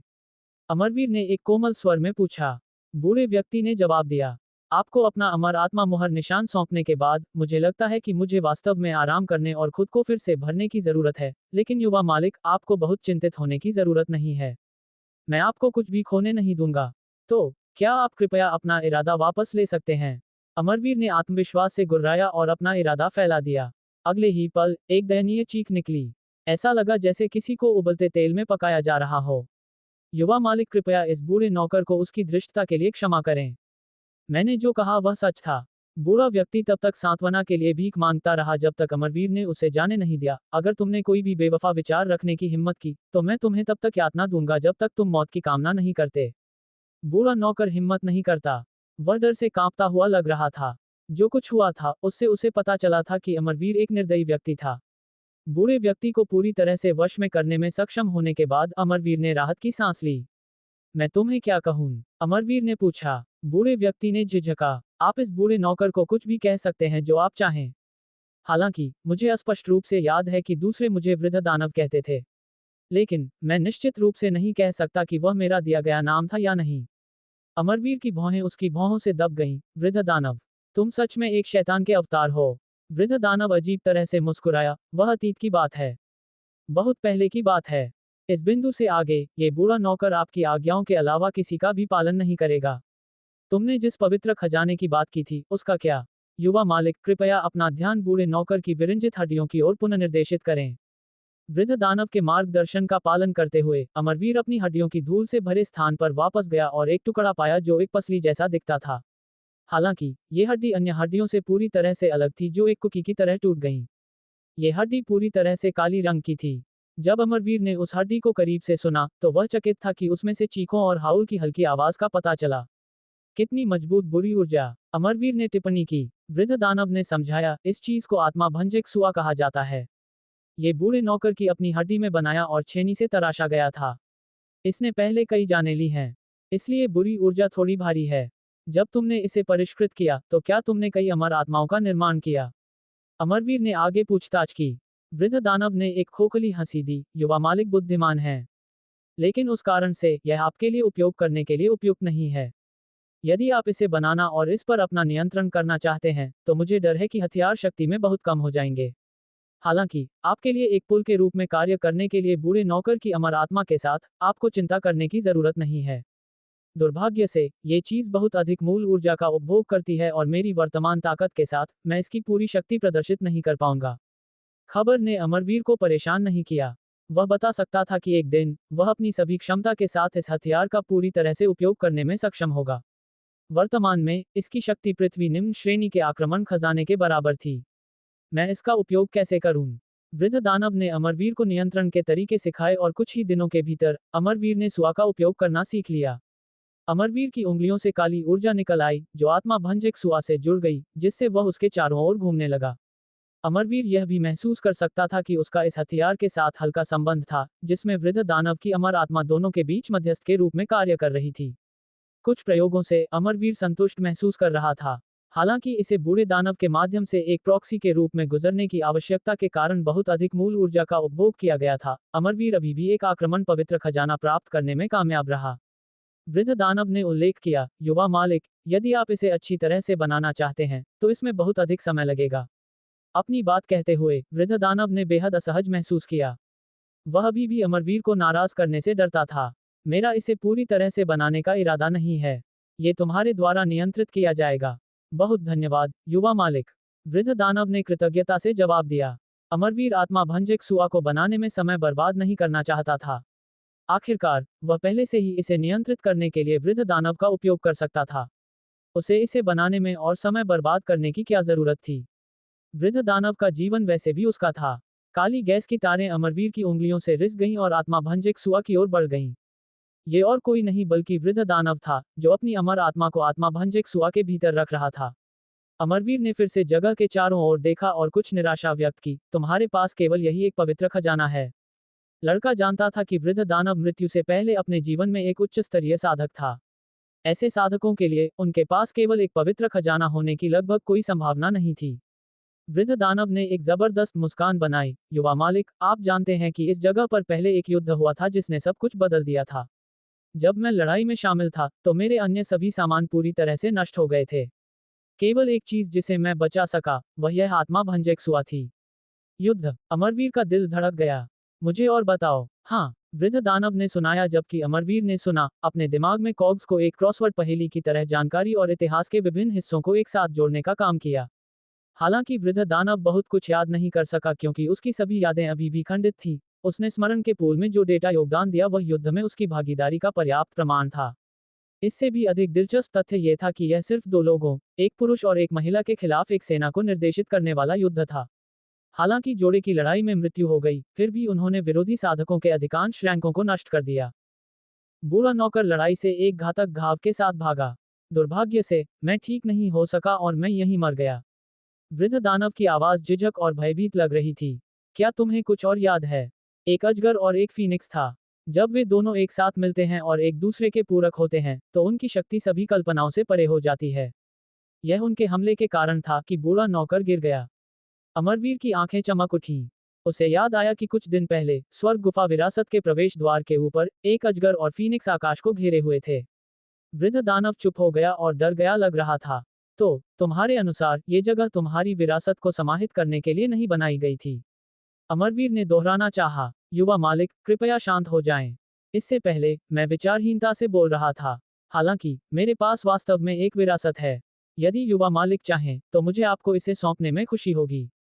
अमरवीर ने सिर हिलाया। मुझे इसमें कोई दिलचस्पी नहीं है। वृद्ध दानव अमरवीर के जवाब से विचलित हो गया। हालांकि जीवन में उसकी स्थिति खुद के लिए अभी भी अस्पष्ट थी, वह जानता था कि वह कम से कम एक हास्यास्पद रूप से उच्च स्तर का साधक था। वास्तव में, साधकों के लिए उसकी विंग के तहत लिए जाने की इच्छा रखना उसके लिए सामान्य था, लेकिन अमरवीर की आंखों में वह कुछ भी नहीं था। हाँ, ये सच है कि एक बार फीनिक्स अपनी आग खो देता है तो वह एक मुर्गी में बदल जाता है। वृद्ध दानव सिसक पड़ा। वह मोती जो वृद्ध दानव के अब टूटे हुए कंकाल के साथ था, वह भी बेकार हो गया था। यदि कुछ भी उसकी सतह को छूता तो वह हड्डियों की तुलना में आसानी से टूट जाता। गुफा के चारों ओर फिर से देखने के बाद अमरवीर को और कुछ नहीं मिला। एक आह के साथ लड़के ने जगह छोड़ने का फैसला किया। चूंकि यह जगह कुछ समय के लिए उसका घर रही थी, वह आकलन नहीं कर सका कि स्वर्ग गुफा विरासत के भीतर क्या हो रहा था। उसके लिए कितना खजाना बचा था, वह अब भाग्य पर निर्भर करेगा। बंद पत्थर के फाटक पर पहुंचने से पहले बूढ़े व्यक्ति ने अमरवीर को उसे खोलने की तकनीक सिखाई थी। जैसे ही फाटक हटाया गया, एक अचानक प्रकाश की किरण लाल और सफेद के बीच बारी बारी से उस पर लॉन्च हुई। अमरवीर का व्यवहार बदल जाता है क्योंकि उसकी सहज प्रवृत्ति उसे बोल्ट के खिलाफ अपनी मुट्ठी लॉन्च करने के लिए मजबूर करती है। मुझ पर कौन हमला कर रहा है? अंधाधुंध अपने दिए गए रास्ते का पालन करने के बजाय बोल्ट में किसी तरह की जागरूकता लग रही थी और उसने लड़के के व्यर्थ हमले को चकमा दिया। दूरी को बंद करने के प्रयास में ये जल्दी से उसके हमले के चाप के चारों ओर उड़ गया। तुरंत अमरवीर पीछे हट गया। उसने उत्सुकता से लपट को पकड़ने के लिए अपना दूसरा हाथ तैयार किया। अमरवीर पहले से कहीं अधिक तैयार फिर अज्ञात चीज को पकड़ने में कामयाब रहा, लेकिन उसके चेहरे पर जीत नहीं बल्कि भ्रम दिखाया। जो चीज उसकी ओर उड़ी थी वह कोई हमला नहीं था। इस समय यह एक कीड़े की तरह उसकी हथेली से बचने के लिए संघर्ष कर रहा था। जब लड़के ने पहली बार अपने हाथ पर चीज महसूस की तो उसे संदेह हुआ। शर्माते हुए उसने करीब से देखने के लिए अपनी हथेली को थोड़ा खोला। ये चीज अजीब तरह से एक इंसान के आकार की एक जिनसिंग निकली। जिनसिंग को देखना अजीब था, जिसमें लाल और सफेद प्रत्येक ने उसका आधा हिस्सा लिया था, जैसे कि वह एक शादी का जश्न मना रहा था और उसी समय एक अंतिम संस्कार का शोक मना रहा था। जब अमरवीर ने इसके भीतर की ऊर्जा का निरीक्षण किया तो वह दो अलग अलग प्रकार की ऊर्जाओं को महसूस कर सका। लाल ऊर्जा जलती हुई गर्म थी जबकि सफेद ठंडी थी। दोनों ऊर्जाएं दो अलग अलग दुनिया की थीं, लेकिन वे जिनसिंग के भीतर पूरी तरह से सह अस्तित्व में लग रही थीं। ये जादुई से कम नहीं लग रहा था। ये वश में रहने की बजाय अमरवीर के हाथ से बचने के लिए हिलता और तनावग्रस्त रहता था। यिन यांग राक्षस जिनसिंग, वृद्ध दानव सदमे में चिल्लाया। तुम इस चीज को पहचानते हो? अमरवीर ने पूछा। यह एक अद्भुत खजाना है। यह एक रहस्य उच्च श्रेणी का पवित्र खजाना है। वृद्ध दानव ने पहली बार उत्साह में चिल्लाया, अमरवीर को चौंका दिया। इससे पहले कि अमरवीर और पूछताछ कर पाता, उसने अपने आगे कदमों की आहट सुनी। यहाँ कुछ लोग हैं। अमरवीर ने कदमों की दिशा में तीव्रता से देखा और यिन यांग राक्षस जिनसिंग पर अपनी पकड़ कस ली। जब अमरवीर ने यिन यांग राक्षस जिनसिंग को जेब में रखा तो उसने संघर्ष करना बंद कर दिया और विनम्र हो गया। जैसे ही अमरवीर सबसे बुरे के लिए तैयार हुआ, उसे एक परिचित आवाज सुनाई दी, बड़ी बहन, क्या ये वास्तव में इस गुफा में भाग गया? एक महिला आवाज ने जवाब दिया, ये निश्चित रूप से अंदर घुस गया। अगर ऐसा नहीं होता तो मैं इस जगह में प्रवेश करने की जहमत नहीं उठाती। दोनों आवाजें शायद ही अलग थी, लेकिन एक अधिक कोमल और आकर्षक थी, जो एक व्यक्ति को आराम की भावना देती थी। अमरवीर ने अपनी आंखें मिचमिचाईं। उसने यहाँ उन दोनों से मिलने का अनुमान नहीं लगाया था। वाह, यहाँ कई अलग अलग प्रकार की जड़ी बूटियां हैं। हाँ, लेकिन चलो पहले उन्हें इकट्ठा न करें। हमें देखना चाहिए कि अंदर कोई खतरा तो नहीं है। बहनें अमरवीर के करीब और करीब चली गईं। उसने उनसे परहेज नहीं किया, बल्कि उनका अभिवादन करने के लिए आगे बढ़ना शुरू कर दिया। वहाँ कौन है? अमरवीर खांसा, हम फिर से मिलते हैं। अमरवीर को सुनकर कोमल आवाज वाले व्यक्ति ने आश्चर्य से एक कदम पीछे लिया। अमरवीर, देवी प्रिया। अमरवीर ने थोड़ा झुकाया और दूसरी लड़की की ओर ध्यान दिया। देवी जया, बहुत समय हो गया। वे दो लड़कियां और कोई नहीं, बल्कि रक्त योद्धा गुट की शीर्ष सुंदरियां, जया और प्रिया थीं। जया ने अमरवीर से मिलने पर भौहें सिकोड़ी। छोकरे, ये सोचने के लिए कि मैं तुमसे यहाँ मिलूंगी। पिछली बार अमरवीर ने अपनी आकृतियों की तुलना करने के लिए दोनों बहनों के नितंबों को महसूस किया था, जिसे जया ने दिल पर ले लिया था। प्रिया किसी भी चीज से अधिक आश्चर्यचकित थी, सवाल पूछने के लिए उछल पड़ी, तुम यहाँ क्यों हो? मुझे वास्तव में ये जगह गलती से मिली। अमरवीर ने हुई घटनाओं के बारे में उन्हें सूचित नहीं करना चाहा। बातचीत के दौरान दोनों बहनें लड़के के करीब चली गईं, जबकि जया ने अमरवीर को उदासीनता से घूरा, अपनी छाती को बाहर निकाला और अपने पिछले पैरों को उठाया। वृद्ध दानव ने जल्दी से अमरवीर से बात की, ये सोचने के लिए कि इस दुनिया में दो लड़कियां होंगी जो इतनी समान दिखती हैं लेकिन जुड़वा नहीं हैं। युवा मालिक, अगर आप इन दोनों के साथ पतित लाल की साधना करते हैं तो ये दोगुने परिणामों के लिए आधा काम होगा। तुम चुप रहो। अमरवीर ने उस विचार को बंद कर दिया। वृद्ध दानव को उसकी जगह पर रखा गया, एक शांत आह के अलावा कुछ भी कहने की हिम्मत नहीं की। क्या कुछ पल पहले कुछ अंदर आया था? प्रिया ने पूछने के लिए अपना मुंह खोला। उनकी बातचीत को सुनकर अमरवीर जानता था कि प्रिया यिन यांग राक्षस जिनसिंग का जिक्र कर रही थी। लड़के ने इस तथ्य को छिपाने की कोशिश नहीं की और सिर हिलाया। हाँ, मैंने इसे देखा है। ये कहाँ है? जया ने जल्दी से पूछा। अमरवीर ने अपनी छाती की ओर इशारा किया क्योंकि दोनों बहनों ने आश्चर्य से अपनी आंखें चौड़ी कर लीं। क्या तुम वास्तव में इसे इकट्ठा करने में कामयाब रहे? जया ने टटोला। हाँ, हालांकि मुझे यकीन नहीं है कि क्यों। एक बार जब इसे मेरी छाती पर रखा गया तो यह अविश्वसनीय रूप से विनम्र हो गया। जया की छाती फूल गई क्योंकि उसने खुद को शांत करने की कोशिश करते हुए गहरी सांसें लीं। दोनों बहनें वास्तव में कई दिनों से उस चीज का पीछा कर रही थीं, कई पहाड़ों को पार करते हुए, जंगल का सामना करते हुए, अंत में इस गुफा में समाप्त होने के लिए, बस अमरवीर को बिना किसी प्रयास के उसे प्राप्त करने के लिए। बहनों के लिए ये कितना दुर्भाग्यपूर्ण था। जया ने अपने होठों पर चुटकी ली। उसने बलपूर्वक जिनसिंग लेने पर विचार किया, लेकिन अपनी बहन की उपस्थिति के कारण अन्यथा फैसला किया। किसी कारण से उसकी बहन ने अमरवीर के प्रति अपराध बोध महसूस किया, इसलिए अगर उसने लड़ाई शुरू कर दी तो वह हस्तक्षेप करेगी। सुनिश्चित करें कि आप इसे सुरक्षित रखें। प्रिया को लगा जैसे उसकी छाती से एक भारी वजन उठा लिया गया हो। इस छोकरे में इतना अच्छा क्या है? जया ने अमरवीर को आंका और अचानक अविश्वास के साथ पूछा। तुम पहले से ही प्रारंभिक तत्व चरण 7 में हो। जया का चेहरा सदमे से भरा हुआ था। पिछली बार जब वे मिले थे तो अमरवीर अभी भी तपस्या शरीर सीमा में था। इतने कम समय के भीतर प्रारंभिक तत्व चरण 7 में प्रवेश करना कैसे संभव है? भले ही उसे यहाँ कुछ भाग्यशाली मुठभेड़ हुई हो, क्या ये साधना स्तर की बहुत बड़ी छलांग नहीं है? प्रिया केवल प्रारंभिक तत्व चरण 2 में है। देवी जया की तुलना में एकमात्र प्रारंभिक तत्व चरण 7 क्या है? अमरवीर दोनों लड़कियों की उदारता से चकित था। यह अजीब था कि उन्होंने उससे जिनसेंग नहीं मांगा। जया ने अमरवीर के प्रति अपनी अप्रसन्नता दिखाने के लिए सूंघा। चूंकि यहाँ इतनी तरह की जड़ी बूटियां हैं, उन्हें इकट्ठा करने में संकोच न करें। अमरवीर उन पर कोई एहसान नहीं करना चाहता था। यिन यांग राक्षस जिनसेंग का मूल्य निश्चित रूप से गुफा के भीतर पाई गई किसी भी जड़ी बूटी की तुलना में बहुत अधिक था। यह उनके लिए केवल उचित था कि अमरवीर उन्हें वे सभी जड़ी बूटियां लेने दें जो वे चाहते थे, क्योंकि उसने गलती से उनसे जिनसेंग ले लिया था। जैसे मुझे तुम्हें ये बताने की जरूरत है। जया ने अमरवीर की ओर चाकू और कटार घूरे। बड़ी बहन। प्रिया अपनी बड़ी बहन की अमरवीर के प्रति जलन जानती थी और उसने उसकी बांह हिलाई। ठीक है, मैं समझती हूँ। जया ने असहाय रूप से जवाब दिया क्योंकि उसने क्षेत्र का सर्वेक्षण किया। वह गुफा के मृत अंत तक पहुंची और उसने जिक्र करने का फैसला किया। पिछले कुछ दिनों से हम दोनों ने उस चीज के पीछे में अनगिनत पहाड़ों पर चढ़ाई की है। अभी हमें आराम करने और खुद को फिर से भरने की जरूरत है। इसलिए तुम जगह की रखवाली में मदद करो। मैं समझता हूँ। अमरवीर ने सिर हिलाया। फिर दोनों बहनें हाथ में हाथ डालकर गुफा के अंत की ओर चल पड़ीं। जब वे चल रही थीं, प्रिया ने एक मुस्कान के साथ पीछे देखा, अपनी बहन के व्यवहार के लिए माफी मांगने की कोशिश की। जब वे पहुंचे तो उन्होंने वृद्ध दानव की विरंजित हड्डियां देखी। उनके चेहरे आश्चर्य से भर गए थे। साथ ही दोनों बहनों ने अपनी बाईं ओर देखा। उन्होंने एक दूसरे को देखा और आंख मारी। अमरवीर ने आंख मारना देखा और चकित था कि उन्होंने क्या खोजा था। वह नहीं देख सका कि उन्होंने क्या देखा। तुम दोनों क्या देख रहे हो? अमरवीर पूछे बिना नहीं रह सका। उसे आश्चर्य हुआ कि उनका ध्यान किस चीज ने खींचा था। दोनों लड़कियों ने जवाब नहीं दिया क्योंकि उनका दिमाग किसी चीज में डूबा हुआ था। अमरवीर ज्ञान की कमी से निराश महसूस कर रहा था। आधे दिन के बाद दोनों बहनें पालथी मारकर बैठ गईं और अपना ध्यान शुरू कर दिया। उन्होंने अपनी आंखें बंद कर लीं और ध्यान करना शुरू कर दिया। जब अमरवीर ने देखा तो उसने सोचा कि वह चीजें देखना शुरू कर रहा था। उसने एक व्यक्ति को देखा, फिर 2 लोगों को। लड़के ने आश्चर्य से अपना सिर हिलाया, अपनी आंखें मली और अपनी दृष्टि साफ की। इस बीच वृद्ध दानव ने अपना अवलोकन दिया। शायद यह उनका अवसर है। क्या वे सफल होंगे? यह उन पर निर्भर करता है। मैं नहीं बता सकता। वह विरासत नहीं है जिसे तुमने पीछे छोड़ दिया है ना? अमरवीर ने अपनी सांस रोक ली।